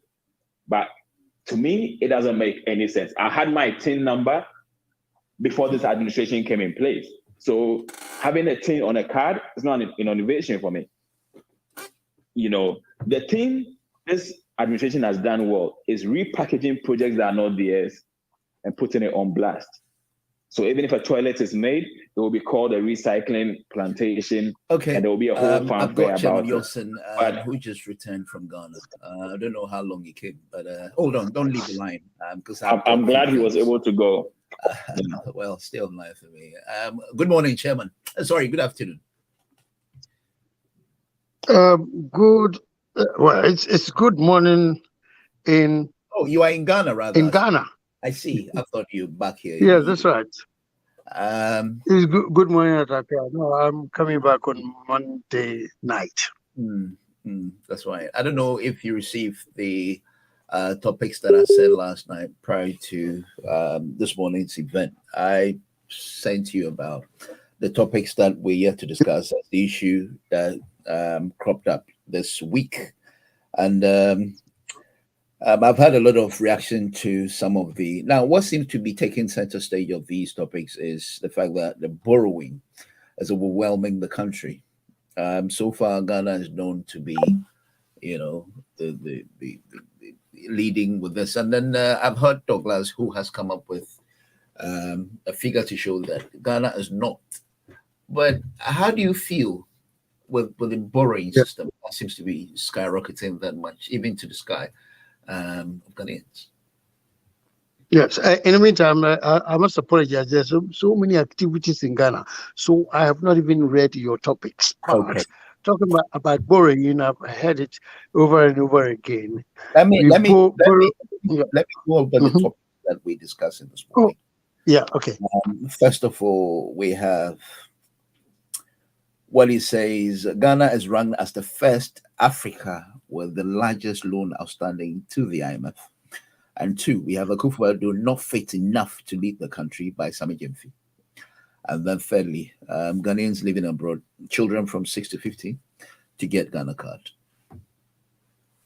Oh, thank you very much. And number 1, the borrowing that has been a massive topic is worrying to every Ghanaian. But then, if the Ghana government is able to explain to us or give us an account of what the borrowings are there for, then we can understand. Borrowing so much, it's in itself not a bad idea, but what they have done with the monies that they have borrowed is what it must concern every Ghanaian. We don't want to. I don't want to run into judgment because my party is not in power. But the government itself, what it's doing is what is of concern to all of us as Ghanaians. It is sad that we've borrowed so much money and there's not much evidence that the monies they have borrowed have been put to good use. The reason I'm saying this is that almost all roads in the country are bad. There are a few good roads, but the major roads that are killing the people of Ghana are bad roads. So the government is failing constantly, all the time. Recently, my party founder, Dr. Papa Kusindum, suggested 11 points to President Akufo-Addo. I don't know if you read it. It was based on Ghana Beyond 8. If it's Ghana Beyond 8, then we must see where our monies are going and see exactly what the Ghana government is doing. If we are saying Ghana Beyond 8, then we are joking. We are within 8. We are within 8.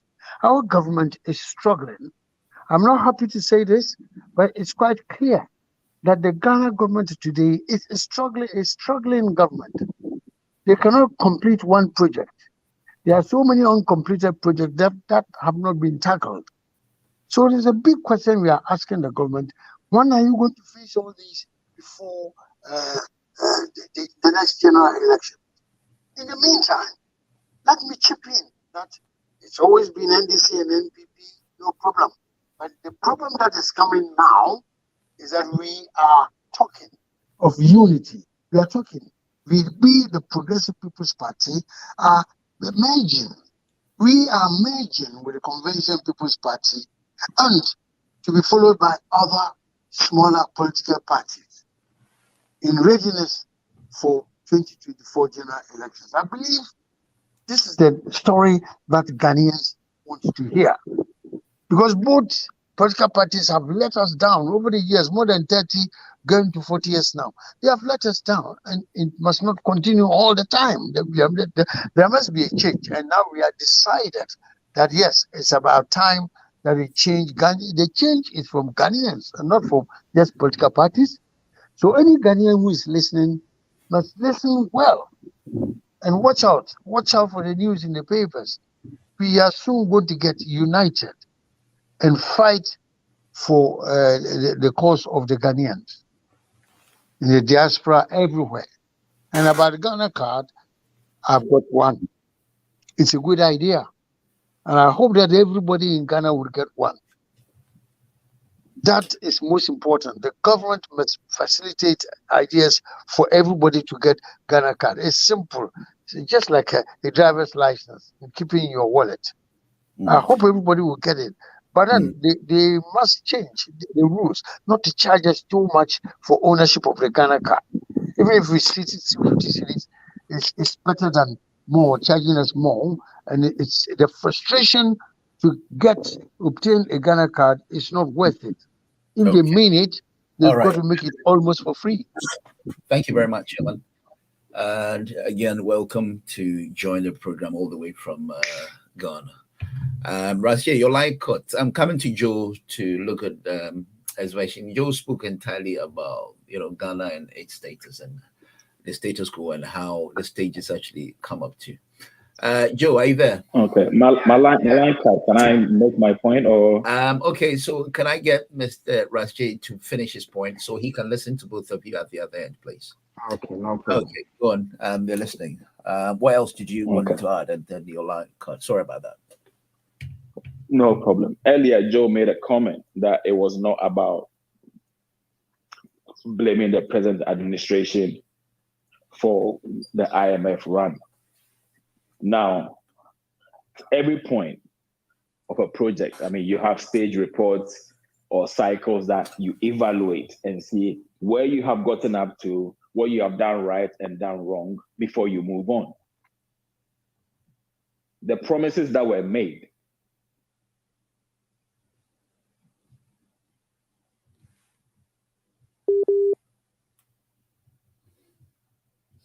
Your line is getting faint.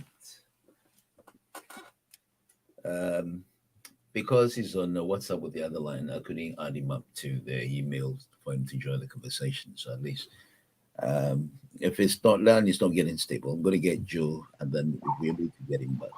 Yes, you're back again. So you should be fine. Okay, Joe. Right, there you go, please. Doc. Yes, sir. I know Mr. Tegbo was coming to address the issue I made mention of regarding the IMF. Okay. It wasn't to do, like I said, I wasn't blaming Nana Akufo-Addo or anything. I am saying the entirety of the whole thing, the IMF whole thing, is where my problem is. And that is where I did indicate that we should look at it without political spectacle. Because if every other government had been to IMF, and I am saying that thing is not good because it defeats that idea of the black man being capable of managing its own affairs. It defeats the idea of our forward march to progression, because this IMF thing is always retarding us. Now, when we say, how is it retarding us? It is retarding us because they are going to come out with policies that will indicate that you do not have to employ certain people in a certain sector. It is going to put certain things on us, like no subsidies on education, no subsidies on agriculture. Meanwhile, in Europe, in UK here, in America, there are subsidies on certain things, but they are going to have a way to impede you so that all the time you run to them. That is my stand. And that is why I said, look, I am not in favor of Akufo-Addo going to IMF. And I did indicate that, look, even if he goes and he's successful, the money, before the money is being put in one of his private jets to come to Ghana here, half would have been gone. Half would have already been gone through corrupt activities. And so I am not in favor of Akufo-Addo going for that loan. In fact, I am against it because he's had more than enough. If Akufo-Addo, President Akufo-Addo, had any intention of developing Ghana, the monies he's been given, the monies he came to meet, are enough for him to have developed Ghana with. And let me come to the Sami Jemfi's issue. You see, okay, which one is it? The fact that the person is not fit enough, or the borrowing? Yes, the fit enough thing. And forgive me, I have my little boy with me, and he would also want to talk. So sometimes you bear with me when That's fine. you see, it depends on which angle you look at it. Because we are only looking at it in that sense that, oh, he said Akufo-Addo is not fit to, or he's mentally incapacitated, and so he's mad or he's whatever. And that is what we are looking at. But, Doc, we need to look at certain issues. If a president sit in, you see, people are making a comparison that in UK is also suffering. UK is hard. I saw the General Secretary of the MPP go to Peace FM to say he used to have Uber, and then Uber was taking £23. Now it's 1,040 something pounds. But look, today as I speak with you, my company, during this energy crisis, my company is giving me energy cost living allowance.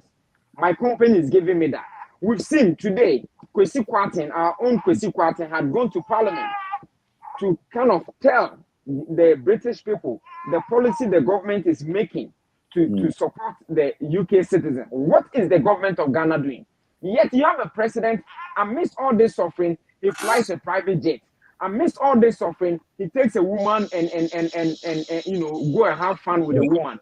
You see, so you have a sorry. You can come back when you're ready. I don't mind it. Yeah. So all I'm trying to say is that we have a president. 8 people have been killed during an election. The president does not utter a word. 9. You see, 9 people. Okay, good. So if the president is not doing this, and these are signs of people who are not well, because you cannot be a father in a house. And like my son is with me now. When my son is crying, I will just pass by and go. It's much of madness.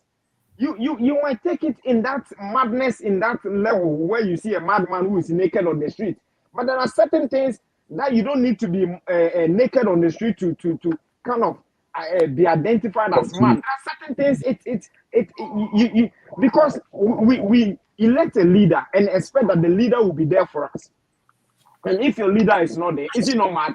Is he mentally well?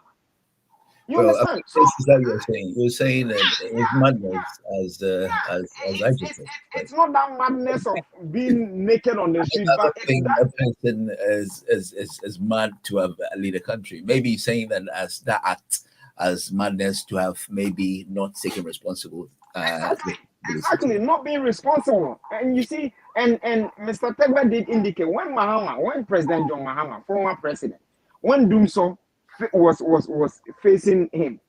In fact, he came to meet the Dumso and he did indicate that, look, President Kofo organized Duncan Williams and the Otabers and all that to go and pray for Akoso Oda. I don't think they went there to pray so that human beings will come out from the Akoso Oda, but they went there to pray so that our energy crisis will be. Anyway, let me go and come back. My son doesn't even want to hear Akufo-Addo. That's fine. All right, come on. I can see you're still there. You heard what we're saying. We're talking about the responsibilities required as a president. I mean, we can't always be in the limelight when it comes to the borrowing events. I mean, time and again, there's a way it puts the world lens on us.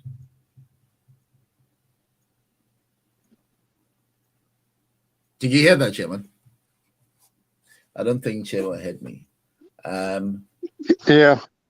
Yes, I'm saying with the events of borrowing, the way things are going, it can't always have the well-seeing Ghanaians as well. I'm yet to see what Douglas Records is. It sends me a document to say that Ghana is not the well-leading country from Africa that has borrowed that much. But for now, this is what the report has come up with. And then Joy FM is one credible media house where I believe they must have done the checks to have come up with that record that Ghana's borrowing is swallowing the country.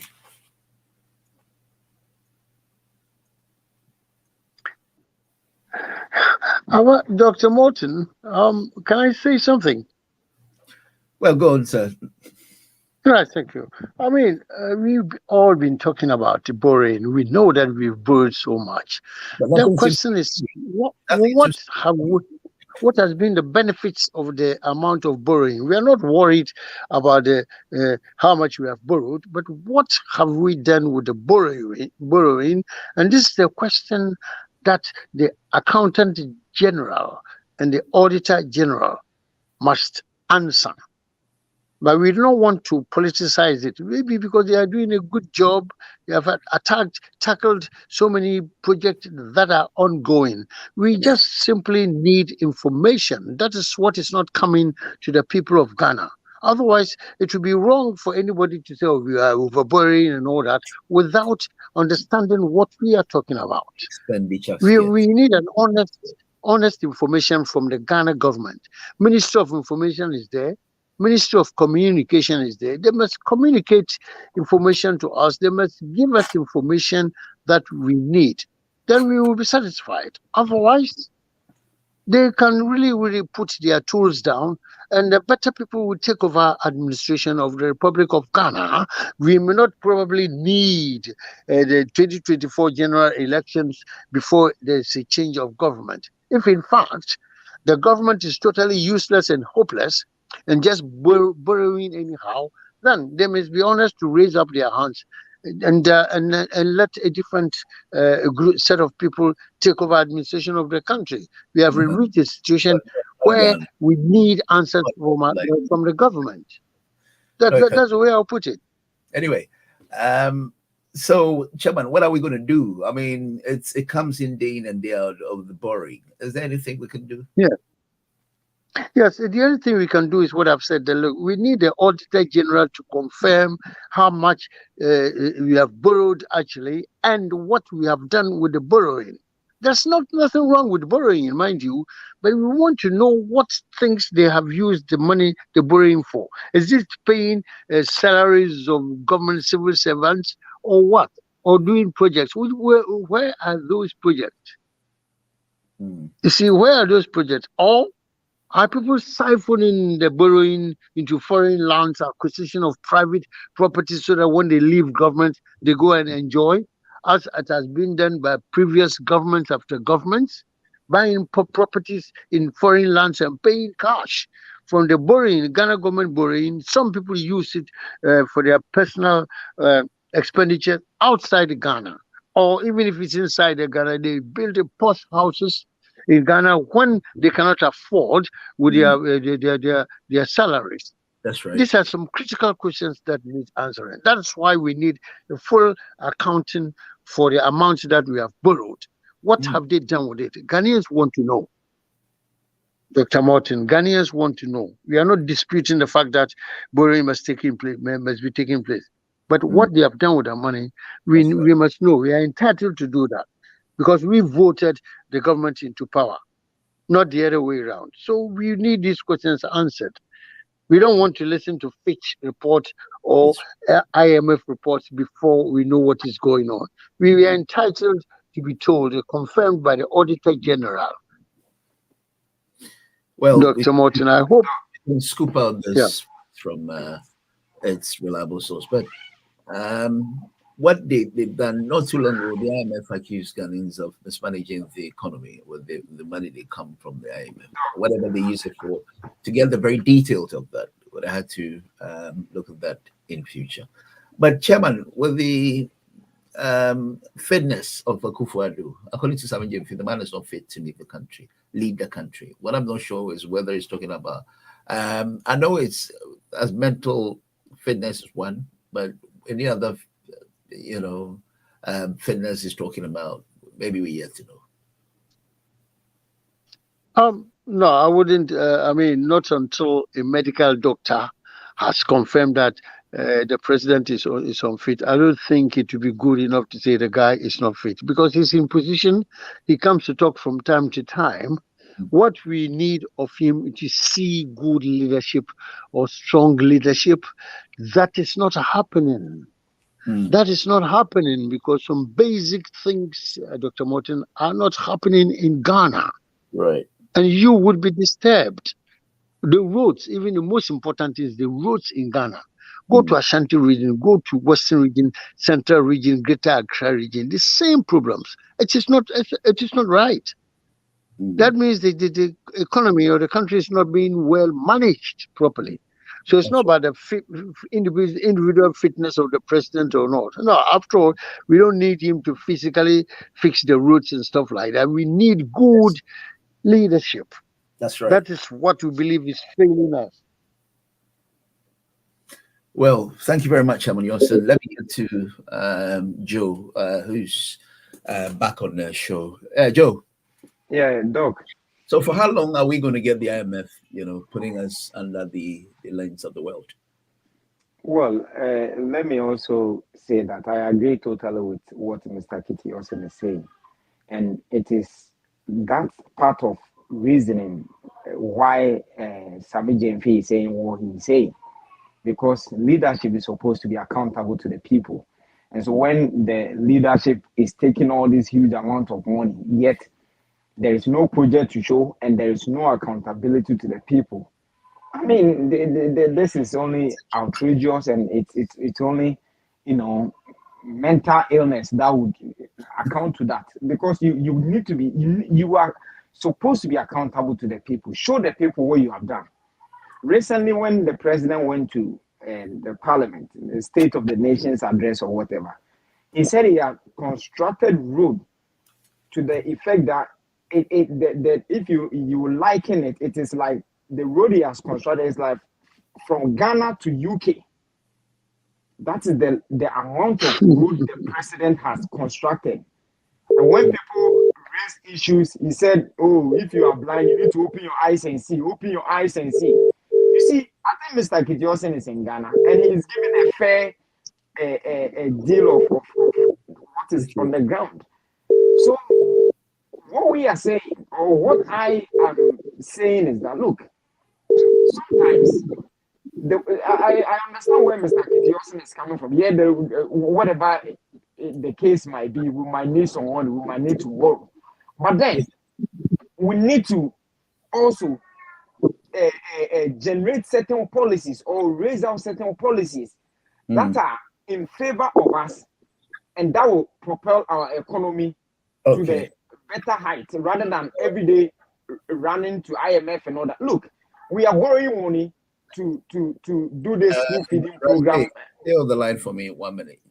We are borrowing money to run free SHS. Meanwhile, we are not borrowing money to have what you are saying. Can you get him to talk so that you listen? Because what you say he can't hear. Only me can hear. All right. Yeah. All right. Thank you very much, Joe, for your always cooperation. Yeah, Mr. Rajji. Now finalize what you had intended to talk so that I get Joe to talk whilst you're listening at the back, please. Oh, okay. I just had a very sad submission made by our Leonard Yosin. He started off talking about unity, but then he veered off to say that we need to investigate or find out what the borrowing has been put into. I think it makes a lot of sense in the sense that at the end of every year, we have a budget statement. Bank of Ghana produces reports. The same Auditor General he's making reference to also produces reports. What those reports have shown us is that there has been malfeasance to the tune of almost 50 billion in the last 4 years. So I'm not sure what it means when he says produce a report. What report is he supposed to produce? Is it another report in addition to the reports already existing? Because the reports are there. If you remember 2 months ago, when the whole 12 billion thing got highlighted, it was being tried to brush under the carpet. So it's there, cumulative. It has been there, and the records are there. All he needs to do is tap on it. I think I even shared the latest one on Newsfile UK. I saw it, yeah. So when we don't make the effort to read what's going on, I don't think but then we want to. He's seen that, or maybe he didn't have access to it because he wasn't on the platform. He wasn't. No, well, I know that one is required to fetch information anyway. It was before he left. Okay. So, like I always encourage everyone that comes with a microphone, it is our duty to make the effort to find facts so that when we address, we are able to educate or set records straight.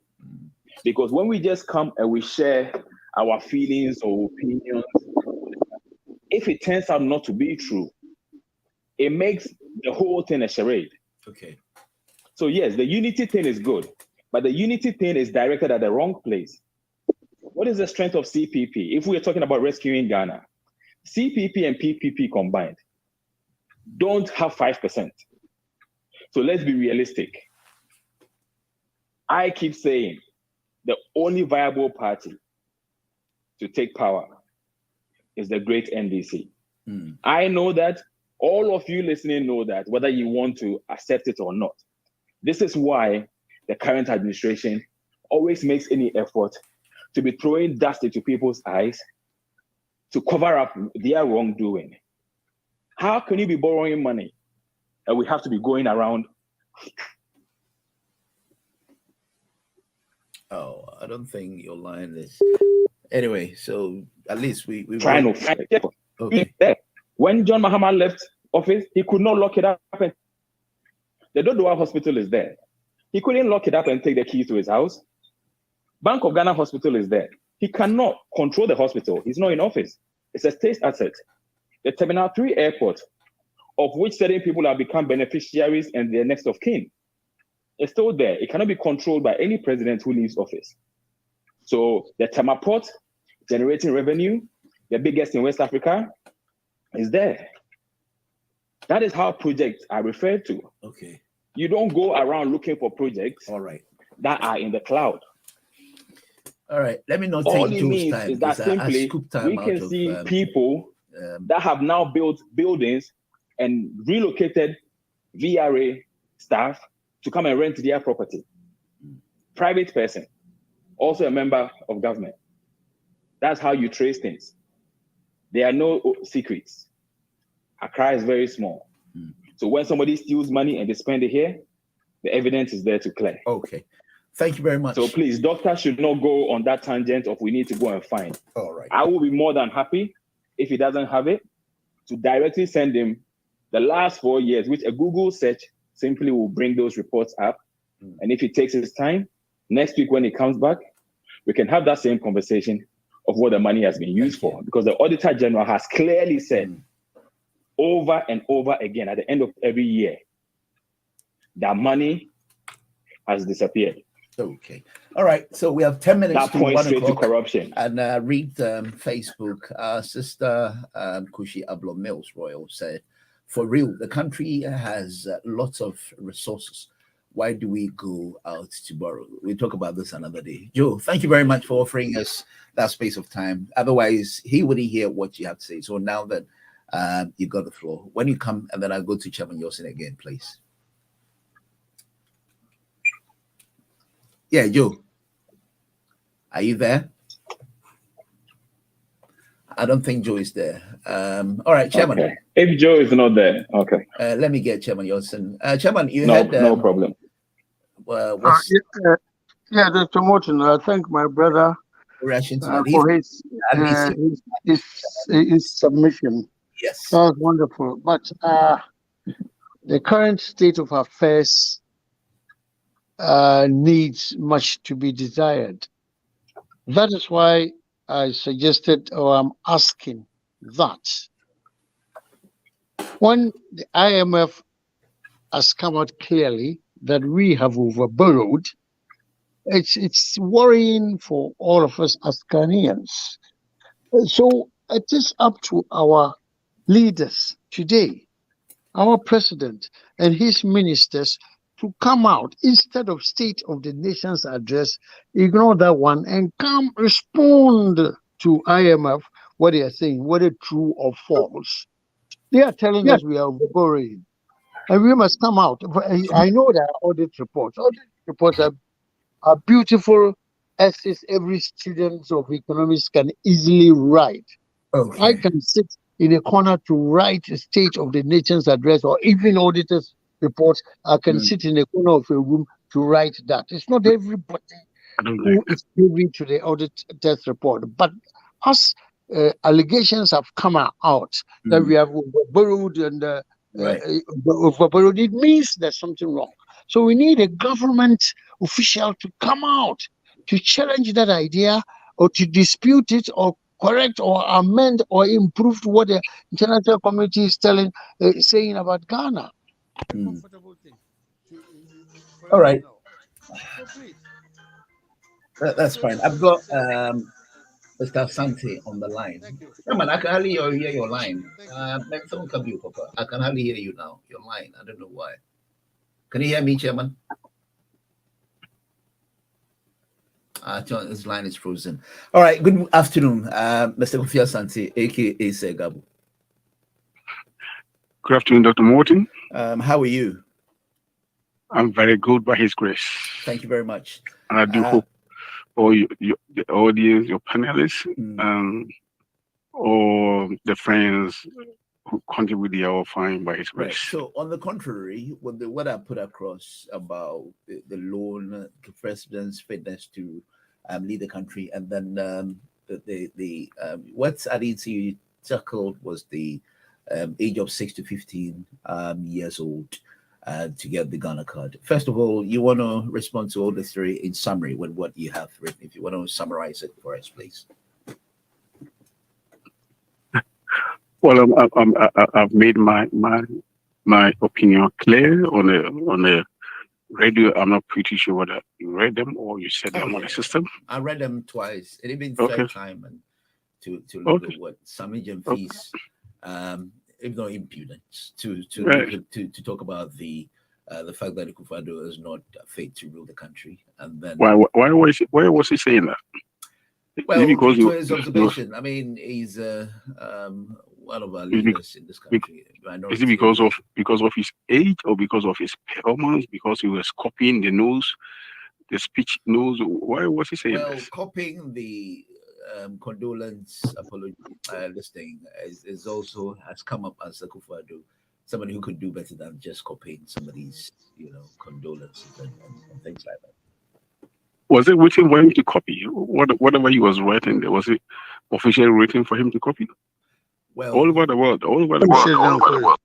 You see, Boris Johnson, the former prime minister, is one of the best writers or leaders we've all come across. But even in the person of Boris Johnson, wherever he went, his speeches are written for president, for leaders to read. Even though they can do it, but we have people are paid. You are speech writers who are paid, who do research and paid to write something that will dovetail into the occasion. If you're going to the United Nations, somebody has to write so that whatever you're going to read there will fit into the occasion, given all the past experience, whatever it is. So I'm wondering why people want to doubt whether Nana-Addo is not capable of writing anything. I can't understand this. And people use his height to talk about things. People, you see, whatever Sammy Janfi said, whatever he said, I'm not surprised because he's found out doing that. I'm not surprised that he said that. I'm not surprised. You are because, not surprised about what? Yeah, that he's saying that he's not fit to lead the country. Right. My opinion has been very clear. I'm in a corner. I'm in the staff room, and There are a lot of people here. I cannot speak the way I want to speak, so that's why I can't come out. All right. There are a lot of people. I'm the staff room, so I cannot speak the way. Of your thoughts, so it's fine. Yeah. What I'm saying is that Okay. in the midst of all the limitations that they think the president has, but we have children going to school. Everything the government has to do, he is doing it. The global crisis we're talking about, the high cost of living that is biting Ghanaians, it is global. It's not only Ghanaians. And it's affecting almost every country in the world. Every country. So I don't know. I don't understand why. That is considered not to be an excuse. I mean, you expect to do better. So we cannot rely on the fact that we can only do better according to your resources. According to your resources. I've said this several times. We are still a middle income country with limited resources. We cannot do beyond what we can do. We cannot do beyond what we can do. We cannot do what we can do. And the argument that was put up is that so if we have a country where their leaders thought they were fit to lead the country, and they can spend about $35 million to build a factory that do not produce any sugar. Do they have any moral right to condemn people? If you give it to them, what can they do? If you look at all the social interventions, which one of them has come from the NDC? Or I'm not going to go into details about any social intervention. People who are listening to this, they know. If you look at all the social interventions in Ghana that are just trying to improve the quality of life of Ghanaians in any sense, which one of them came from the NDC? Which one of them? So when people say that the president is not fit to lead the country, I find it very difficult. That's why I pose all those questions to Sam Jeffy. That's why I pose all those questions to Sam Jeffy. 4 years ago, he made comment that those soldiers and military officers, their tenureship of job was coterminous of Nanado's rule before the 2016 election. He said this, and never. What happened? What happened? Is when they made these comments, sometimes we just look at us and say, what else can you see? As I'm speaking to you now, I don't even know what to say anymore. I don't even know. I think I put all I have articulated all my opinions and ideas on a system.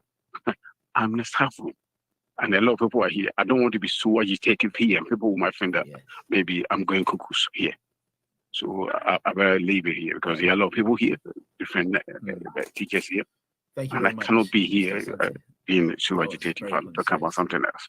Thank you very much. So let me leave you. Thank you for reading my thank you. Right, Joe. Yeah, Doc. I called you earlier, but it looks like I was on backstage. You had not accepted me. That's why, because I could hear you. So did you hear what Mr. Santos said? Yeah, it's so unfortunate. He said Gabo. I mean, he doesn't repent for his. Have you finished, Gabo? I thought you finished. So I was let me give one thing. He said something about a month ago, 2 months ago. You know, one bishop, Methodist bishop. There's one Methodist bishop who make a contribution towards concerning the cathedral. Semi Janfi was on the radio, the bishop that man has a mental problem. That's a what? If somebody is an adult who's a bishop over 60 years or so, has even suffering from any disease or any sickness, do you, as a politician, a young politician, do you have to say this on radio? That the man has mental Well, was he referring the man? See, Doc. You need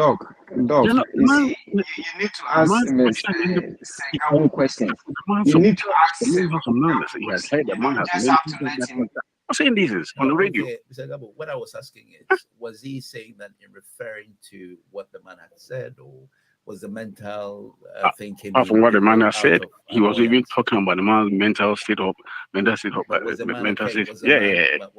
state of mind. Yes, one bishop he was saying this. I don't know. We now have young men in the country who have no respect for anything at all. People can say all these things. Okay, let me go. Thank you. Joe, go on, please. Who proclaimed death on Prophet Samuel? Which people? Was it angels? Which people which people in 2009, 2010 to proclaim death on Professor Amos when he was alive. You see, you don't worry about this is I decided not to add that because it wasn't relevant. So he's gone. Go on with this is the things that make some of us, you see, we don't want to come on radio to insult anyone, but when people are hypocrite, when people are that type of you are infuriated because you remember that I didn't give the man a chance. I said that we don't need that because you are telling me if someone is mad, and for that matter, you are a politician. So if someone is mad, you should not say they are mad because you are a politician. Are you also going to say what we're talking about? So, Doctor, otherwise, you will not be able to say what you intended to say, please. Doctor, the problem is that we have labeled people and kind of stop them from saying the truth, and that is why we are. Are you there, please? I am here, sir. Okay, that's fine. That is why we are in this. You can hear Joe from the other side, still on your radio, on your whatever you listen gadgets you listen to, Joe. I cannot. I've got technical challenges, so. Because the thing is, I need him to talk. I cannot always let him talk without him talking. So no, Joe, no problem. Let him speak. Okay, let him speak. So we cannot always say politicians cannot say this, politicians cannot say that, all because they are politicians. So if someone is mad, and he is mad, because I'm a politician, I cannot say that the person is mad. I mean, what kind of logic is that? And that is why last time I asked the student of Segabo, you see, look, he made mention of someone building a factory, $35 million to build a factory. Doctor, the factory was meant to produce what? Sugar. Is that not right? What do we use in producing the sugar? Is it not sugar cane? Right. Can sugar cane be grown in Ghana? And in fact, are they grown in Ghana? Of course. Yeah, so what is your problem of someone building a factory and the factory not producing a cube of sugar? Why was power given to you? If someone has been able to build a factory with $35 million, yours is to use the loan you've acquired to planting sugar cane so that the factory can access it in producing the sugar. You are here, you tell me you are an economist, you are a lecturer, you are this, and you don't. We've gone past 1 o'clock, but because I want you both to talk, I want you to say what I want to hear what you had to say. So all I'm saying is that please go all I am saying, I don't want to respond to Segab. All I'm trying to say is that look, I somehow disagree with Mr. Kitiosen in this stand. Because look, politics or governance is a continuous process. No matter what, even Kofo, at least for me, if I cannot say anything good about Kofo, I can say that he built toilet. All the HIPIC loan, he was able to use it to build toilet. It's part of the governance. Rollins, rural electrification, you cannot name it without mentioning Rollins. Professor Mills, he had his contribution. John Mahama, if today we are to make comparison with infrastructure development, you would only mention Kwame Nkrumah, and then the next person is John Mahama. And so, if Mr. Kitiosen is saying NDC and MPP have been there and it's been bad and bad, look, we need to appreciate sometimes, we need to appreciate people what they do. Because if you compare Akufo-Addo now to John Mahama, I am telling you that Akufo-Addo 6 years is John Mahama's 2 years. In terms of infrastructural development, and then in terms of the attributes of governance. Look, Mr. Uswachian is here. He hasn't spoken. So I was trying to get him so that when Joe lands, he can say something. And then at least I'll be able to wrap up the show, please. Yeah, so Joe, unfortunately, Mr. Uswachian, you can't hear Joe, but let Joe land and then I'll let you on, please. One of the attributes of governance is being responsible. And in that, even in that field, let us put aside infrastructural development and all those things, policies and all that. In the field of being responsible, John Mahama is 1 million times better. Because even when the doomsday that he inherited, the doomsday that for him, his black mentality was to bring pastors to go and preach and pray for Akosowo. John Mahama went to parliament and said, look, I accepted the responsibility to be president of Ghana. and doing so is part of my responsibility. I will solve it. I accept the responsibility and I'll resolve the issue. And he did resolve it. You understand? Akufo-Addo, what problem has he been able to admit? Even sleeping with Sewa Bruni in the private jet, he is running away from it.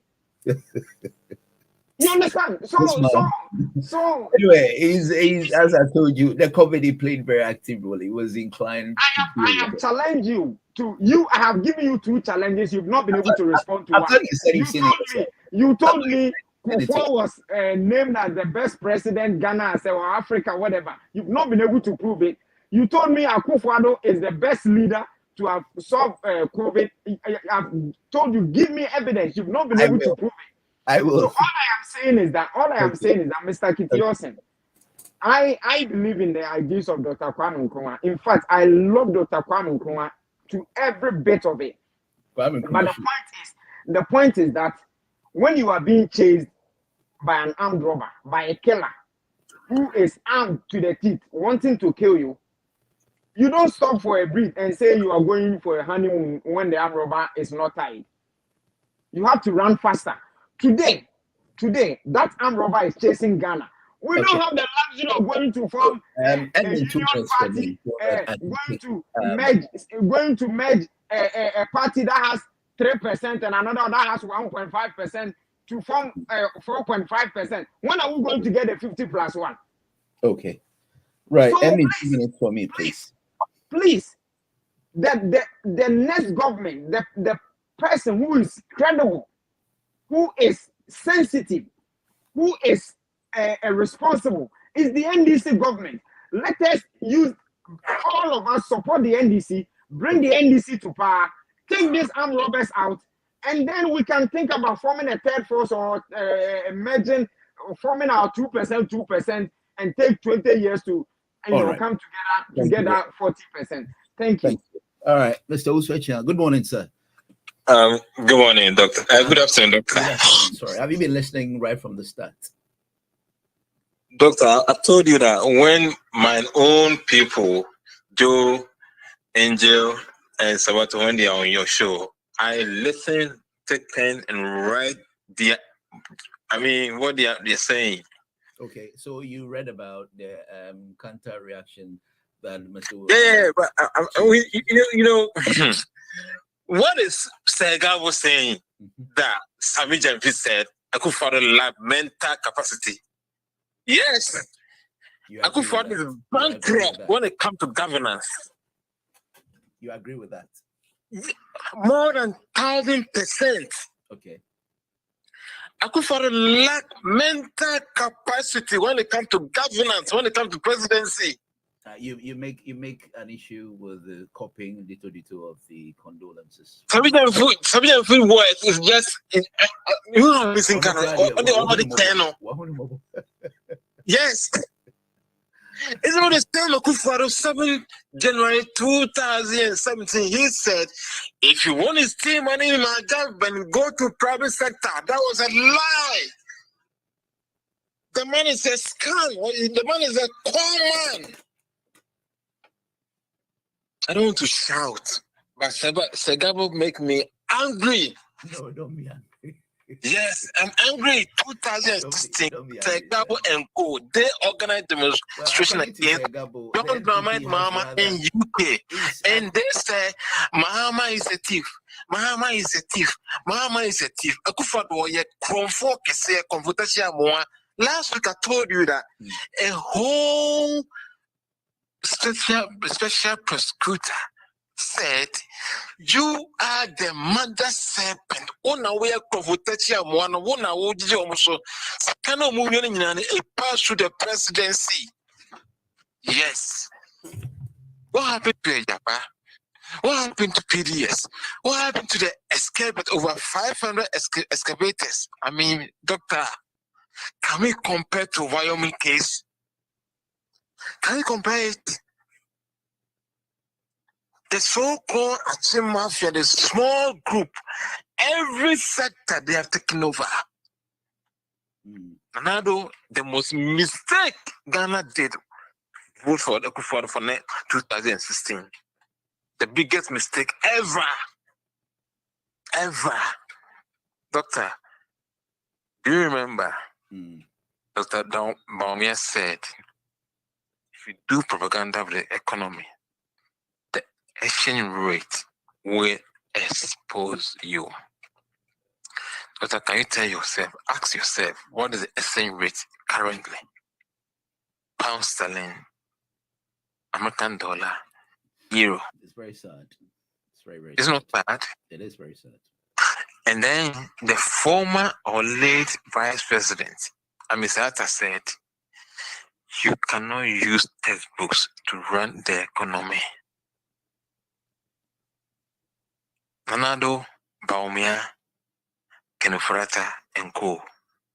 Dr. Amsado, the NDC went to IMF 2014. NDC got $750,000, not 1 million. Not 1 million. The so-called credit, what do call it? They call it.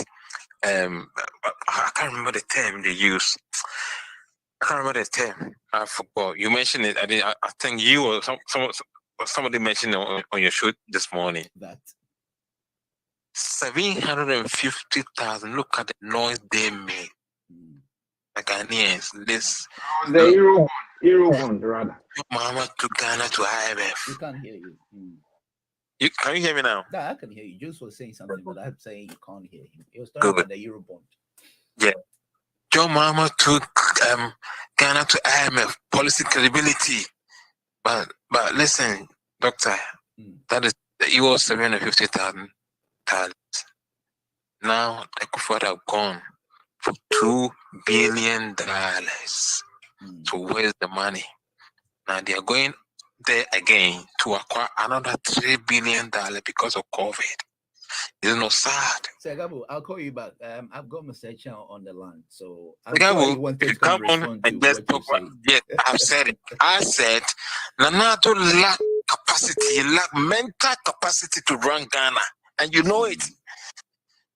But because of tribalism, you cannot say the truth. Can you compare Akufo-Addo to John Dramani Mahama when it comes to governance? Can you compare to Akufo-Addo to John Dramani Mahama when it comes to writing condolences when he was copying from you? I mean how? Like small JSS student. Yeah, but do you know that you can when it comes to plagiarism, you have to some extent be able to. Yes, yes, you know it.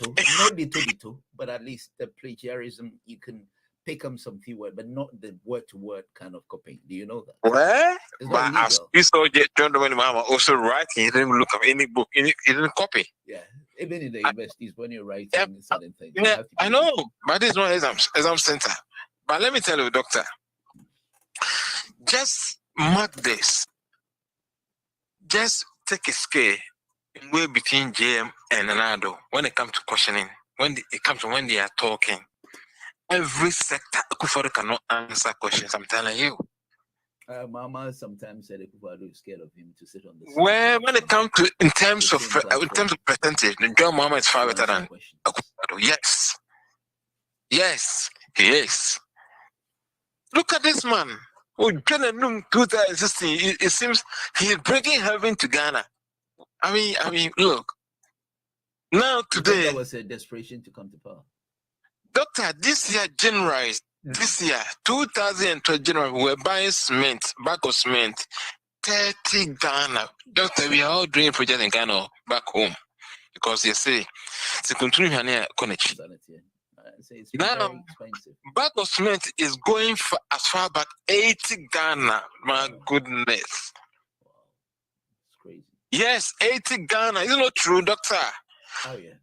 They were just making noise about inflation. Now inflation about 33%. I mean, doctor. What is he going to say to convince Ghanaians about Akufo-Addo governance, about inflation, about the economy, about health, about education? And Segabo had a guts to talk about what do you call it? Social intervention. My goodness, Segabo.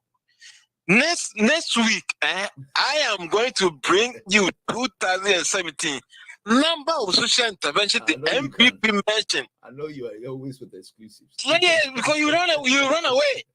2017, the number of social intervention the NDC did. That was going to be available this time because very soon. You ran away. I will quote page by page, paragraph. Okay. The number of social intervention the NDC. The social intervention don't mean everything is free. Not like you giving government communication 400 million Ghana cedis part of your flagship program. It is not mad. It's not madness. And your madness. Okay, I'm saying, yeah, do we see another man? What can say? What can say? The end 2 million pounds. What can say? Without next week, I'll complete. Thank you very much, Doctor. And thanks to Joe, NJ, and then the rest. Thank you so much. Thank you, sir.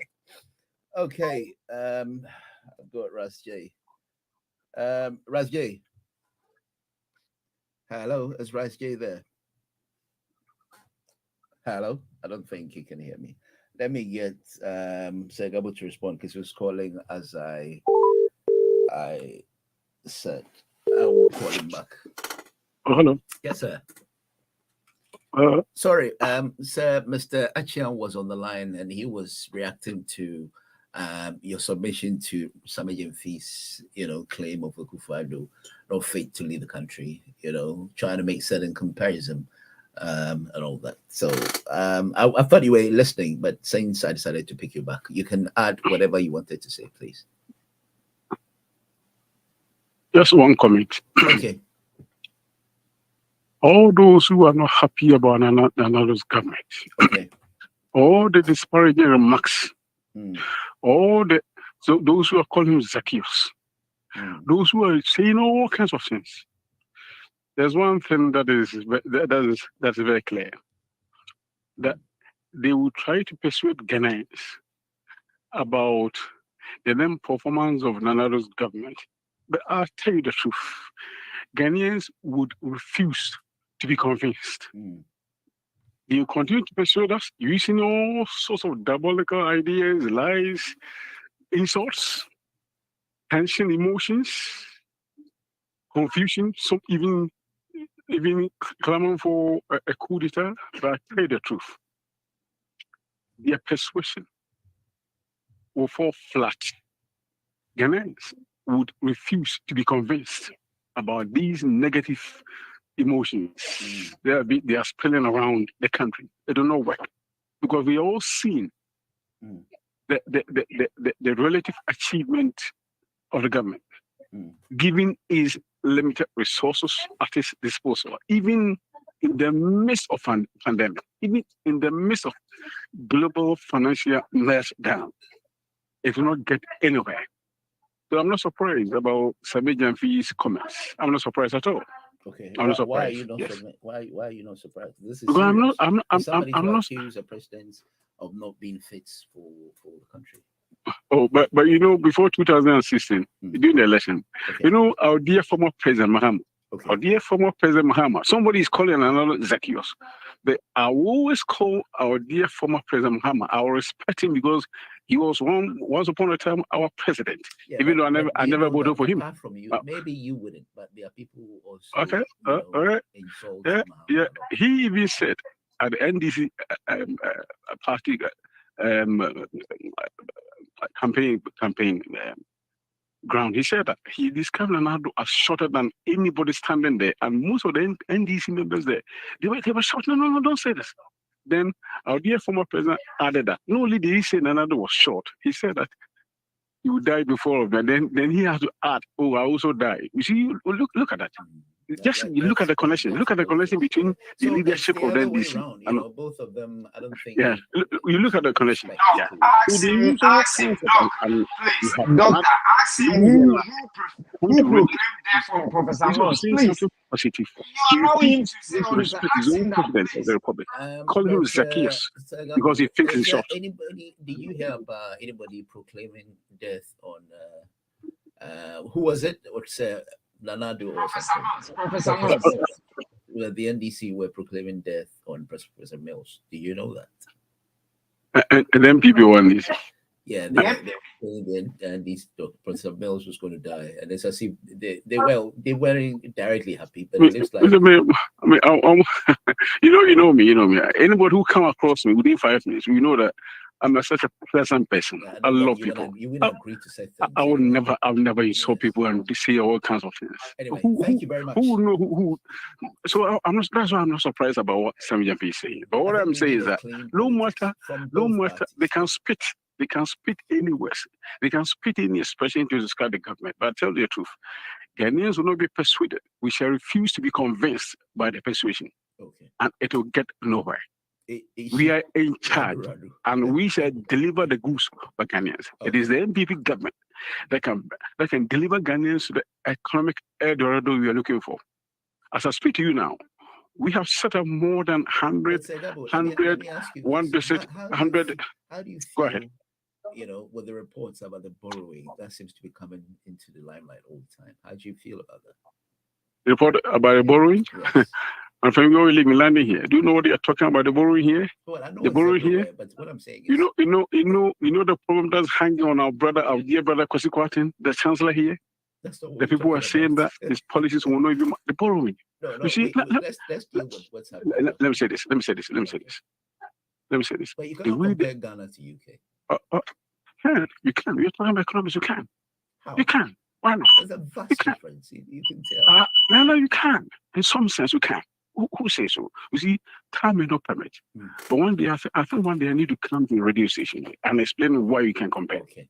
I'll be very areas you can compare. Yeah. All right. Thank you. My very time much, is up. sir. My time is up. Then, I need to go. Thank you. Rashid to complain. Then we get you to finalize everything. Oh dear, it's been amazing, man, to get all these. He said we can't. I thought we can't. Anyway, we'll have a look so that we let's have about 5 minutes. We'll come to half one. Hello. Yes, sir. So I know you didn't hear what we're saying. Can you hear me now? I hope I've taken you off on hold, and then now you can. I can hear you now. Thank you very much. Mr. Usia came in. I knew you wouldn't listen. You wouldn't be able to hear, but he came to react towards Gabo's, writing towards Sami Jemfi's claims, when she says that's a complete falsehood, but it is true what Sami Jemfi said. Cobbs B, no, he said, how do you compare Ghana and the United Kingdom? Thank you very much. As I was asking Sega, we say you can. I don't know how you can compare UK to Ghana, because I was trying to find out how come, as an MPP, how does he feel about the borrowing that seems to be getting out of hands? Okay, Doctor, sir, you probably the last. I'm sure you would say has the last thing to say in a minute. So go on. I think, and then finish. I'll use my first minute to say that today, cumulatively, I have been slightly disappointed in you. Oh dear, sorry. Just because, let me explain, please. Okay. I am disappointed because for weeks running now, you seem to have a high threshold of tolerance for falsehood being peddled on your platform. And he has always coming from Mr. Asante and dancing around your questions. Oh, so you had him when I was trying to ask him about UK and Kwani. He was not answering me. And it's not only today, Doctor. It's been at least for 6 consecutive weeks. Oh, is it? If you remember, I offered last month twice that I will yield one of my 10-minute slots to him to list the achievements of this current administration. And I also offered that to any MPP communicator that wants to come online to come and list the actual achievements of the administration. Anyone can come on air and make all these claims and dance around without pointing to where you can go. When I responded to Mr. Yosin, I directed him to the Auditor General's reports. That is how you progress a discussion. Because if he goes and he reads and he comes next week, there is a high chance that if he's a man of integrity, he will come and he will say, I found this, I found that, I found that. I'm sure when Chairman, as far as I know Chairman Yosin, he will do it. As far as I know Chairman Yosin. But that's what I'm saying. You remember at a point, I had a similar discussion with Joe. Joe went to check the things and he came back. And that's why I take my hat off to him. He came back and he echoed what he had verified. So if you're trying to educate people, you point to verifiable information. Now we are talking about semantics and we are in charge. That arrogance and impudence that he just used is what is being practiced. Wait, did you listen to? Because I thought your line was here. Yes, so yes, I did. You were listening. I managed to tap in. Okay. It's the same tactics that's being adopted. That is why we are not making progress. Instead of listening and realizing that you're a civil servant in a position of trust, we talk about being in charge. If you're in charge and you're shallow, you are shallow. Nobody is going to say shallow. You will just be described as a shallow person because the results of what you have done is what you're being judged by. There is nothing to show for the borrowing. It takes a huge level of ignorance to stand anywhere and compare two countries in terms of development or in terms of debt level, where you cannot compare their minimum wages, where you cannot compare their health, where you cannot compare the infrastructure that is available to both the common and the elite. Where do we progress the conversation from here? We are talking of today. We're talking of someone that's borrowed. Fine, we might say borrowing is not a bad thing, but how do we account for the borrowing? All we are seeing is people that were part of the teams that were borrowing, getting kickbacks. They're putting up skyscrapers. Their company on record is shooting up in value whilst the government is going down. A class 2 child, 1+1, when they see -5, will be looking around under the table where it has disappeared to. Any serious person in this climate now who's talking about rescuing Ghana knows, and I repeat this all the time, there is only one viable party that is poised, that has the track record of doing this. It is not CPP, it is not PPP, it's only the great NDC that can take this country from where it is, attempt to verify all these things and do away with the fraudulent claims and shams. Housing Ministry, 7 million, still gone missing. When they made the noise about the Saglame is still there. Money is being allocated in the budget to maintain it, but it's not being used. Who is behind the decision causing that financial loss? These are the things we should be worrying about. We're talking of 35 million for Commander Sugar Factory. The money that was borrowed for the agri sector, for planting for food and jobs, is that reflecting? Where is the food situation in Ghana now? People fight in their houses because the list that is given for approval for money, by the time you get to the market, prices have changed. Oh dear. Petrol prices. How many times have we seen increases this year? Who are we fooling?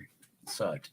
And then you have a hypocrite who claims to be a citizen saying, oh, they have done so much, now you're in charge. So meaning that you're supporting a tyrant, right, so or you're saying extent, because he says that you are in charge, you do whatever you want. It's a mere hatred for the party, so it doesn't really bother them.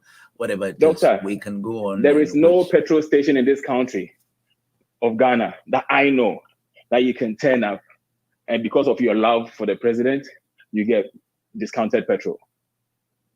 The people that impose the COVID levy. So when somebody is fixing their finger in your eyes and screwing it, and you're shouting, I love you, they're still doing it, then you are dumb. That's why last week, one of the persons making a submission used the word stupid and you didn't like it.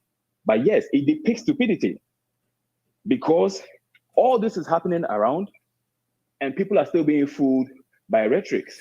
Okay, it's 2014, exactly half one gallon of petrol was 14 cedis. And you want and to the do whole your country campaign, was let up me in get arms. you to finalize everything, and so we can all be up in arms. Now the petrol gallon is almost 60 cedis. So Ghanaians are hypocrites. And it is for the likes of the hypocrites that claim to have been educated that compare countries and start throwing dust into eyes. Before I do the campaign, I want to say that next week, this is to Kofi Asante and other MPP communicators. They should come on the program and state and explain the growth of 2017 and 2018. What exactly MPP did for Ghana to achieve that growth? Because that growth was already predicted. That growth I am stating here today was as a result of the work put in by the erstwhile Mahama administration in 2015 and 16 for prudent management, and that's what caused that forecast, and that's what they came to meet. When the actual light was shone on them, 2019, we saw the decline. I mean, the latter half of 2018, we started seeing how the huge brains at work were doing. All they were interested in was grabbing, taking everything, stashing it away. And hence why the Japa deal was one of their big brain things. PDS scandals, nobody's talking about it.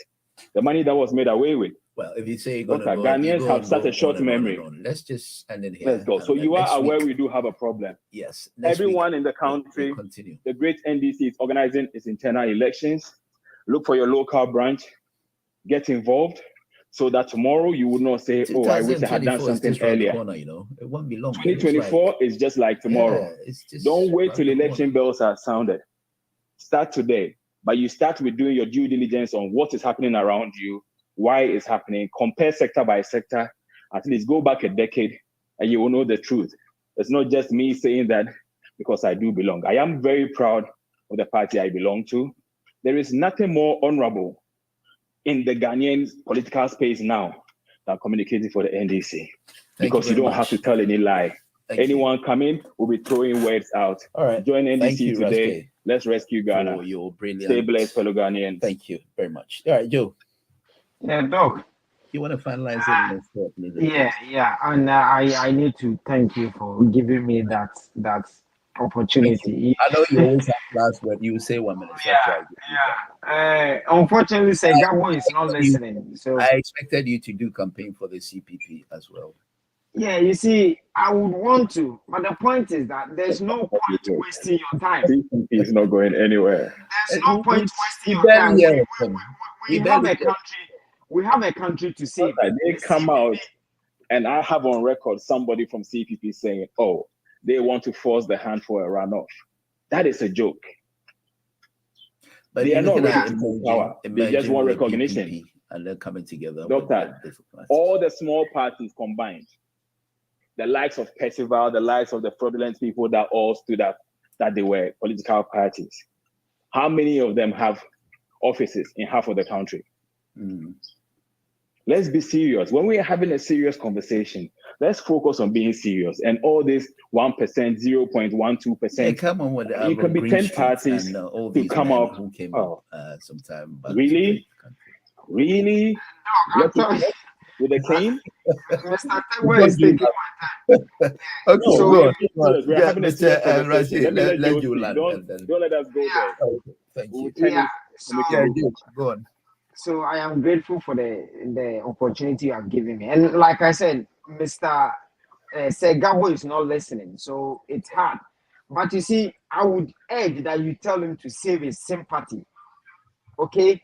Now he comes on radio to talk about, oh, our darling former president, Segabo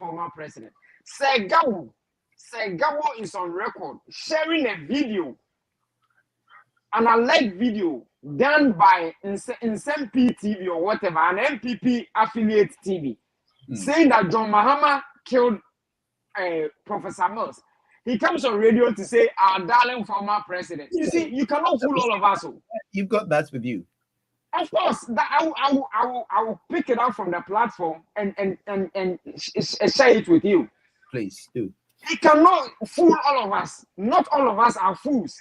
He cannot fool all of us. But you see, what I want to say is that, for me, I would prefer a president who borrows money to set up a factory to a president who comes and factories are available and he has nothing to do with it and he goes about complaining about you put up a factory. That is the level of president I expect. Let me tell you, doctor, I know you are giving me just 1 minute. Let me tell you something. I'm going to give you one person. Yeah, he wants to be on your program, but he only wants to come when you are discussing Alan Chemantin. He's an NPP stalwart. He's in the USA. When you are, I told him that whenever you are having a personality profile on Alan Chemantin, he will be on there. Okay. An MPP why would he just be interested in that? I'm coming to the issue. He was born and bred in the MPP. Just last week on Wednesday, doctor, I wish I had a recorder to record him so that you could play. Like I would not talk all my time. I would want you to play his voice. Okay. He said, even though the MPP, they know that Akufo-Addo is dumb. He cannot do anything. I think I've watched a video too that says something of that. So anyway, this guy he hasn't done any video. He's an MPP. I'm telling you now, he is buying a car to Alan Chamantin now. He's buying a pickup to Alan Chamantin. He's one of the big guys in USA now. Why is he solely believing independence of Alan Chamantin to come or something? He says that Akufo-Addo and Bawumia, they are useless as everything useless in the rubbish dump. Oh, so dear. He thinks Alan Chamantin is good. For me, I don't believe that. But he says that even them there in the MPP, they knew Akufo-Addo was dumb, but they didn't know this is how dumb he is. And Akufo-Addo has immense. And he is saying, I have a question to answer, please. He is saying that. Can you hear you? You can't hear you, can you? No, but I have a question to answer that was posed to me last week. What question was that? Somebody was asking what I do in the UK and how long I've been in the country. No, I think it was in reference to the fact that in as much as I want to answer that question. In as much I as am a bounty hunter. I'm sure, and I will be the one hunting down and retrieving. I'm sure it was Elise expected you to call Akufo-Addo that name. Well, probably the respect. I am not under any obligation to pander to his whims. His obligation is to his nation. He has nothing. No, I think I want to end here. I've got my friend Felix for the first time. Good afternoon, sir. Good afternoon, sir. Let me make it a brief one. I've not heard from you in a while. I'm really happy you called in at least to join. I always follow your show and listen wherever you go, whichever station you work on. Oh, so you've been listening? Yeah. I heard Sir Gabo saying that you can compare the Ghanaian economy to the British economy.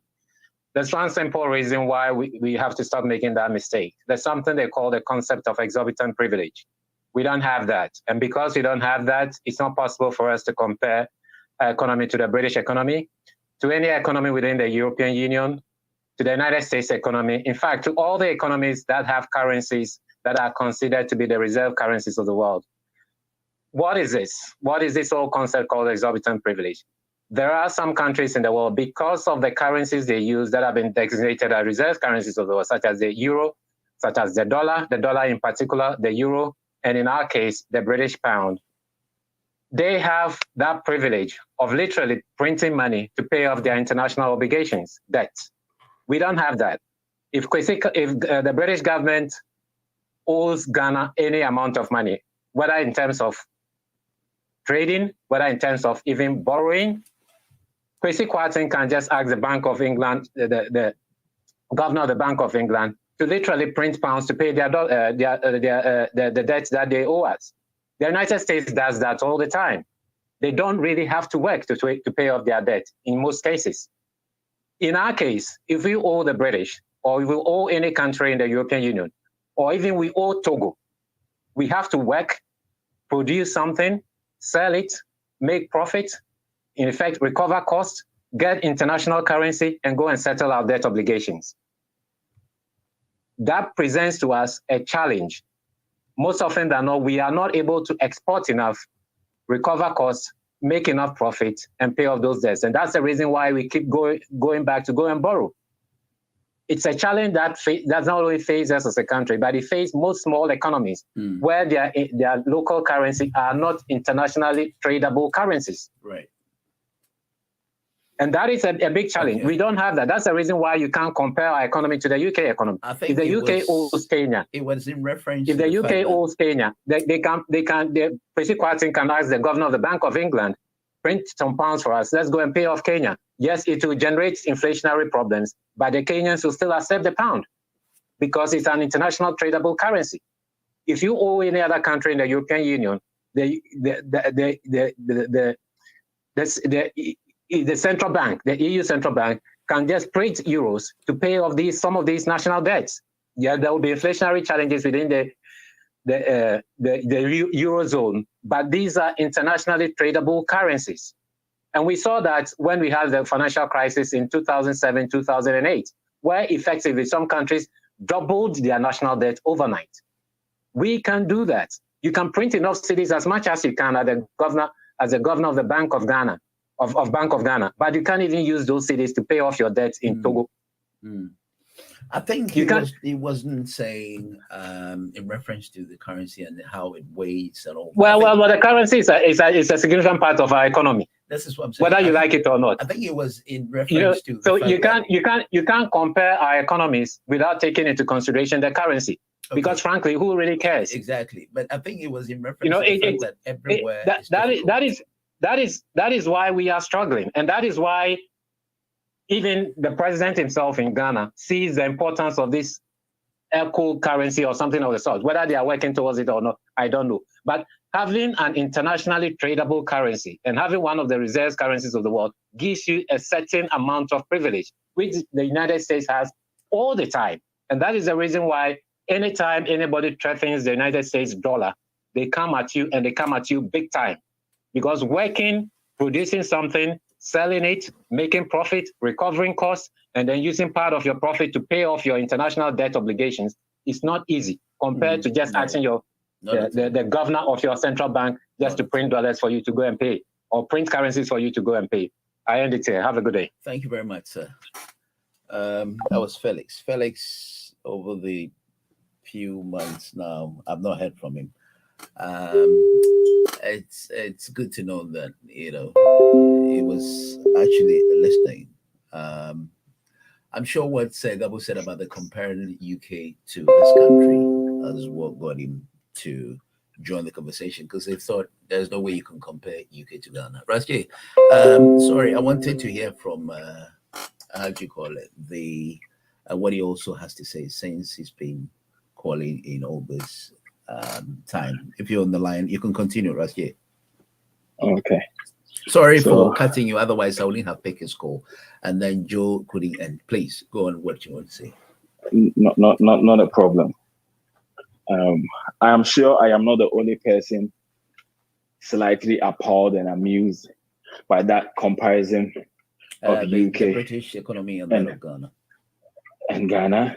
I mean, trying to throw Kwesi Kwarteng under the bus, that he has problems. Yes, he has problems. He's coming to the office to meet. He has not caused any problem. There is no need to invoke his name for a man that's been in office less than a month. When somebody's been in office for 6 years and they're still not able to take responsibility, but keeps referring to the erstwhile administration, you make reference to a man that's been appointed less than a month, and you want to claim some super intelligence. Doctor, I think you need, in your quest to be trying to sanctify the platform, it is not my use of Zacchaeus that should be the focus. It is misinformation, because that misinformation is what will bring the ratings of the program down.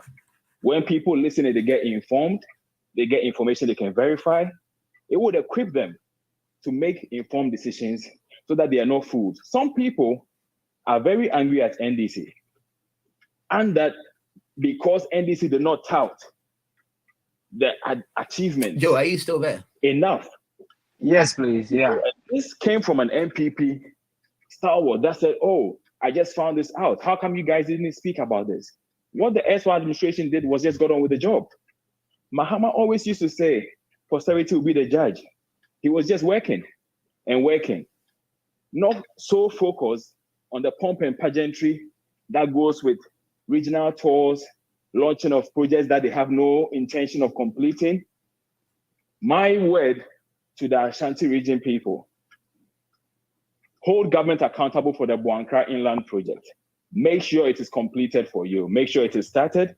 It is not good enough for someone to trick you for your votes and after just walk away from you.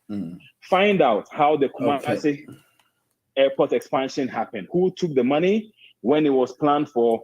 Don't let anybody else come and fool you. All right. You know, Thank repackaging other people's projects is not the way. Let's move on as a country. Let's hold people we put in office and pay with our taxes accountable. Do not let anyone come and tell you I am in charge. Even though you put me there, I will do whatever I want, and you can't do anything about it. What I'm happy about lately is that at least people are not being influenced or induced with petty items like Milo T-shirts, Cutlass matches. At least, Doctor, when somebody is hungry and they think they are going to die, when you give them the Milo, they will take it.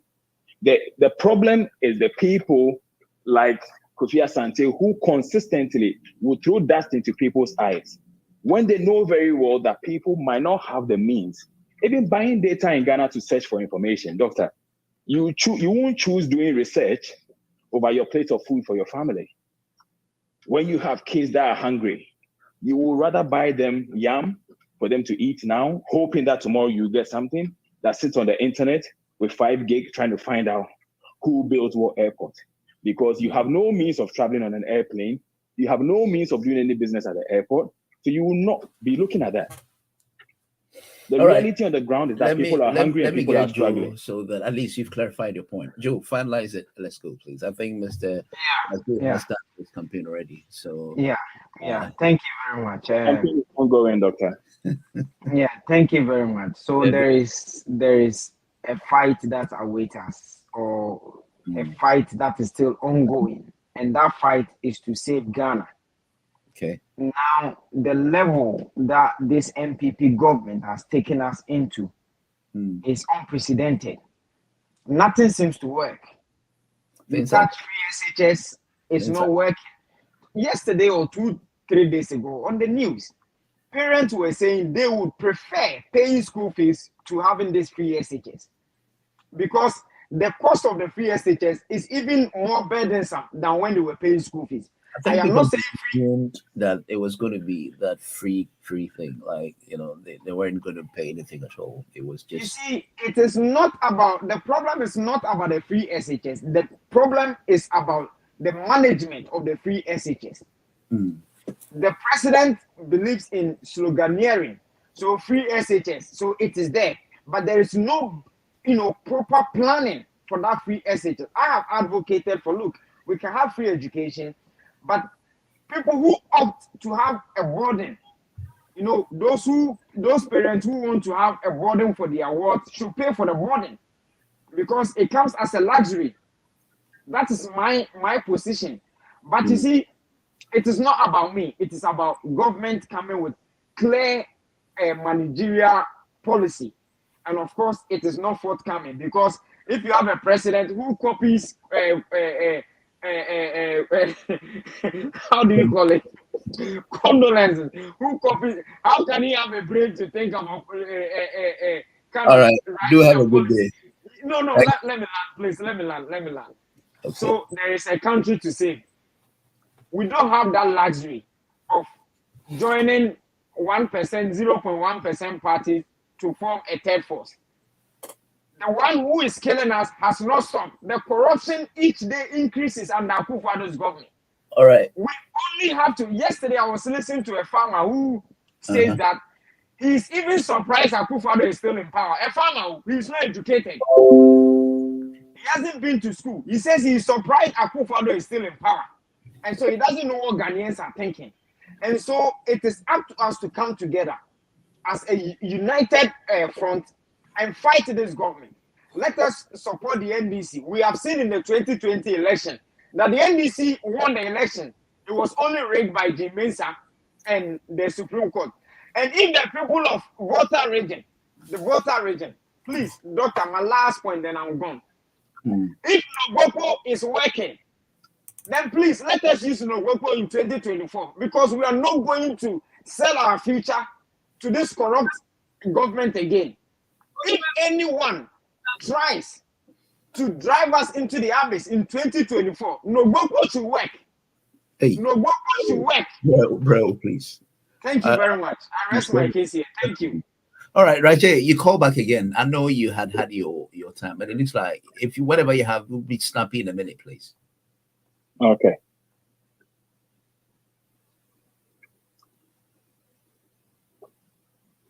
Are you there? Yes, I am. Yeah, I know you called back because I thought you were done when the line cut. So I thought. No, I wasn't done. I was using my time for Joe to make his submission. Oh, okay. He's done. I just want to Joe state is done. Yes. unequivocally. Okay. Now, neither Sami Jenfi or any other citizen owes anyone else an explanation for expressing their right as a citizen to hold a president accountable or to make their statement on what they deem to be the capacity of the president. We remember, those people speaking are not in office. Okay. But those people speaking are being governed and are affected by the decisions made by the people that claim to be in leadership.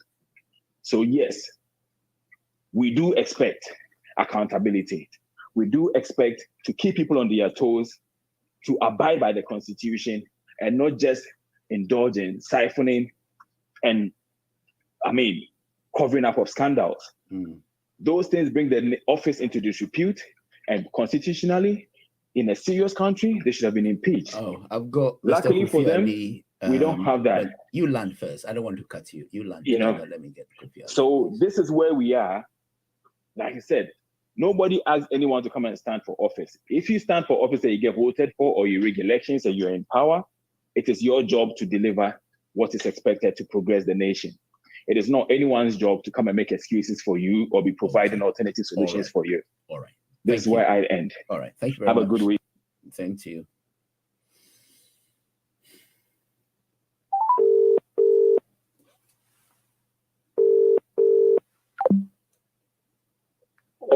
Hello, Mr. Kofi Ali. Oh, thank you very much for acknowledging my effort to me. I've been wondering where you've been on such a heat argument. I don't know whether you were listening over the very point-to-point grounds on what we're talking about. You must have seen the topic we're talking. Were you listening, please? I was seriously listening. All right. So let's see your version of what we've been talking about. Yes.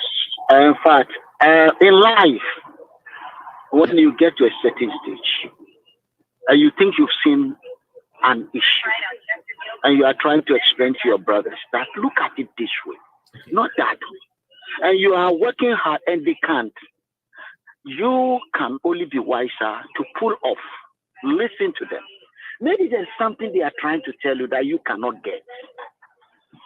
Can you see? Okay. Because if you respect people, you realize everyone has got a brain. And if everyone has got a brain, then everyone knows something. There may be something they know that you think you know, that you can't see and they can see. So it's good to be quiet. And this is the reason why I've been quiet, but I listen to everyone says, because I want to see whether there is something I've not probably understood or learned. Okay. I have my own way of making conclusions on what people say, but most times it's better to be quiet. Listen to them. Now, the reason why I call is just for one thing. Go on, sir. Apart from the in fact, let me quickly make this point, which goes to my brother Steppe. Okay. I understand his pains and passion, and his claim of the right to use any word he thinks he has to use. Because we knew what happened when others were calling other people Atamochreman. We remember Professor there's no words people didn't use. However, I'm not saying people didn't use those words. All I'm saying is no, I'm coming. Listen to, please give me the chance. I'm only saying to my brother, we need to understand that when people go low, you don't go low, go high. Don't because somebody has gone into the gutter and want to show us how dirty and nasty they can be, you go down with them. I think I agree with you. And this is where I side with you for cautioning and telling people that let's have a decent discussion. That's right. When you have adults who are supposed to be providing leadership, and you call your colleague in politics, Professor Doolittle, you understand, or incompetent Mahama, What you have done, you've introduced a slogan that the people down there will imitate. These are not good language you use in politics. No. And this is where Setepe is justifying his reason for what he to have a right to do to call the president. I do understand. I do understand where he's coming from. Just that. I don't think you get me. Please let me go on.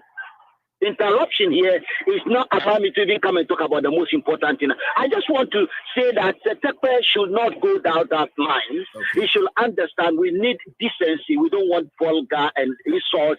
What will it next be? What if somebody called my own Kofi Ali father, right? The devil, how will I feel? Lucifer. Because it's in the Bible. So don't let us go down. Somebody can call Setepe's father something, he will not like it.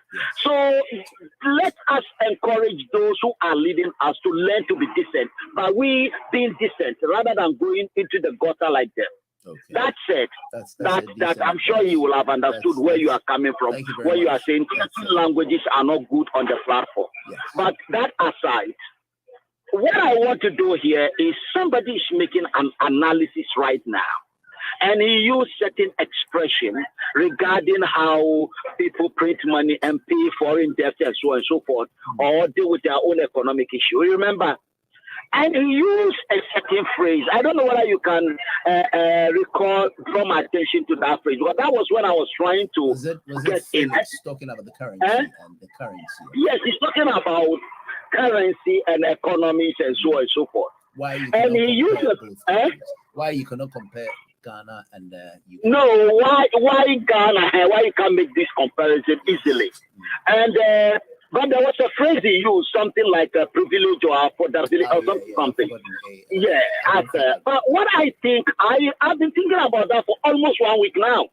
Okay. Before he made that, and I think the best language to use in that sense is what we call time differential analysis.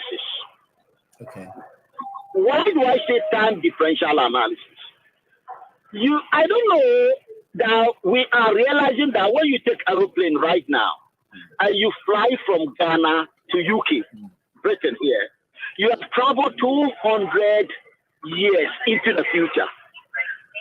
So when you take aeroplane here and you land in Ghana, you have traveled 200 years back into the past. Right. Does it make sense to you? Well, I'm trying to abide by that. See. The level of development are not the same.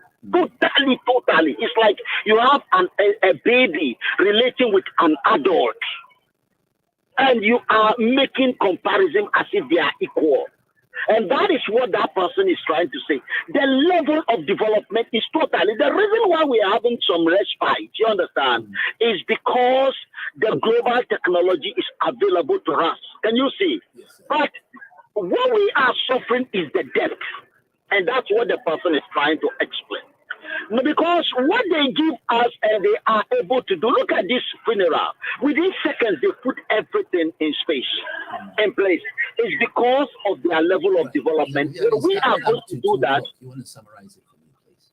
So, what I want to say quickly here is, right? I had wanted to ask you from topic from the no, I'm not going to talk about everything that has been discussed because everything that has been discussed is what we talk about every day. I wanted to look at you, but it's fine. Now that the time is up, we can leave it for next week. Yeah. What we talk about is everything. We talk about this for 20, 30 years. Right? Something, nothing new. When NPP was there, is the same. When NDC is there, is the same. When NPP come to be the same. When NDC come is somebody has built this thing, sugar factory. Does it make you suggest some of us are getting frustrated. So what is new is, remember when we were introducing the ECHO, you remember? Common currency for West Africa. That is the problem. These are some of the problems that I want to address. That thing we want to address. Why we are all dependent on dollar. Can you see? Why our economy is not picking up. Can you see? That is the issue to be addressed. But our brothers and sisters, they cannot understand anything until a magic is done for the cedi to stand against the dollar equally. and we want to see the magic they want to make, because the Europeans who realize that they are going the way we are going, even with the level of their development and economic prosperity, you understand, capability, they still brought in the euro. Did you realize? Okay. And with the euro, they are able to stand against the dollar, and their currency now stands globally. Because if you go to Greece, Spain, some of these countries that don't even have names, you will see that the currency is equally fighting with the dollar. But in our case, each is keeping to their own. And we don't know how long they want to go on with the colonial mentality, but we are waiting for them. All right. That is all I have to say on the subject of time differential analysis. Finally, on the issue of the debt you are talking about, remember, in this world, nothing goes for nothing. And the world is a very competitive place. I was very happy when Joe said that when we borrow from the bank, he made those analyses that it goes against us, but we can't see. But at that present moment, that's when we think we have money, or IMF giving you. You see, when we are borrowing, the money that my brother Kitiosi was asking for, where it's going. Can't you see the roads? You see, I wanted to come to that particular topic about the borrowing analysis, but I don't want to waste my time, because if whatever you say, people will not understand. So why do you want to even bother? No, see, what I think the IMF is not giving us money for us to go and spend. No. IMF, your balance. I'm sure if once it's not going against any of the parties, they wouldn't have any problem. So whatever analysis you had wanted to make about the see, look at the way the IMF and the World Bank, there are two banks, IMF and World Bank. Right. IMF, when you have financial crisis, remember, assuming my income is how much? £100, is that not true? And I want to borrow £50 from the bank, is that not true? Okay. I want to borrow £50 because I needed the television. Okay. Then the television was brought to my house. And the agreement is that every year or every month I'll pay £20. Can you see? Or £5. This is what is building up. Now that becomes the cost. Remember, my income is £100. Unless that £5, which £50 I want to borrow to build maybe the television, I've been able to create commercial activities around that television for the television to directly be bringing in money. But you can't build a road and expect to be making money out of the road. It's part of your economic, collective. So you can't say that this road are built, I want to be making money to be paying back for the road. No, it's the economic activities within the total economy. So what you are doing here is that your budget will show that every year you'll be paying this, or every month. Does it make sense? It does. Okay. So you see, I don't know. This is why I don't like talking, because the issue we go in when we are talking about politics, they are technical. So we take them on the market woman level and analyze it. It doesn't lead us anywhere. The issue is more, if you look at it technically, nobody will be coming to say the money you borrow, Akosombo Dam, is it charity? I think we had to go. No problem. Nice to meet you. The Samahabo, is it charity? I had expected you to call in a bit earlier. People telling you that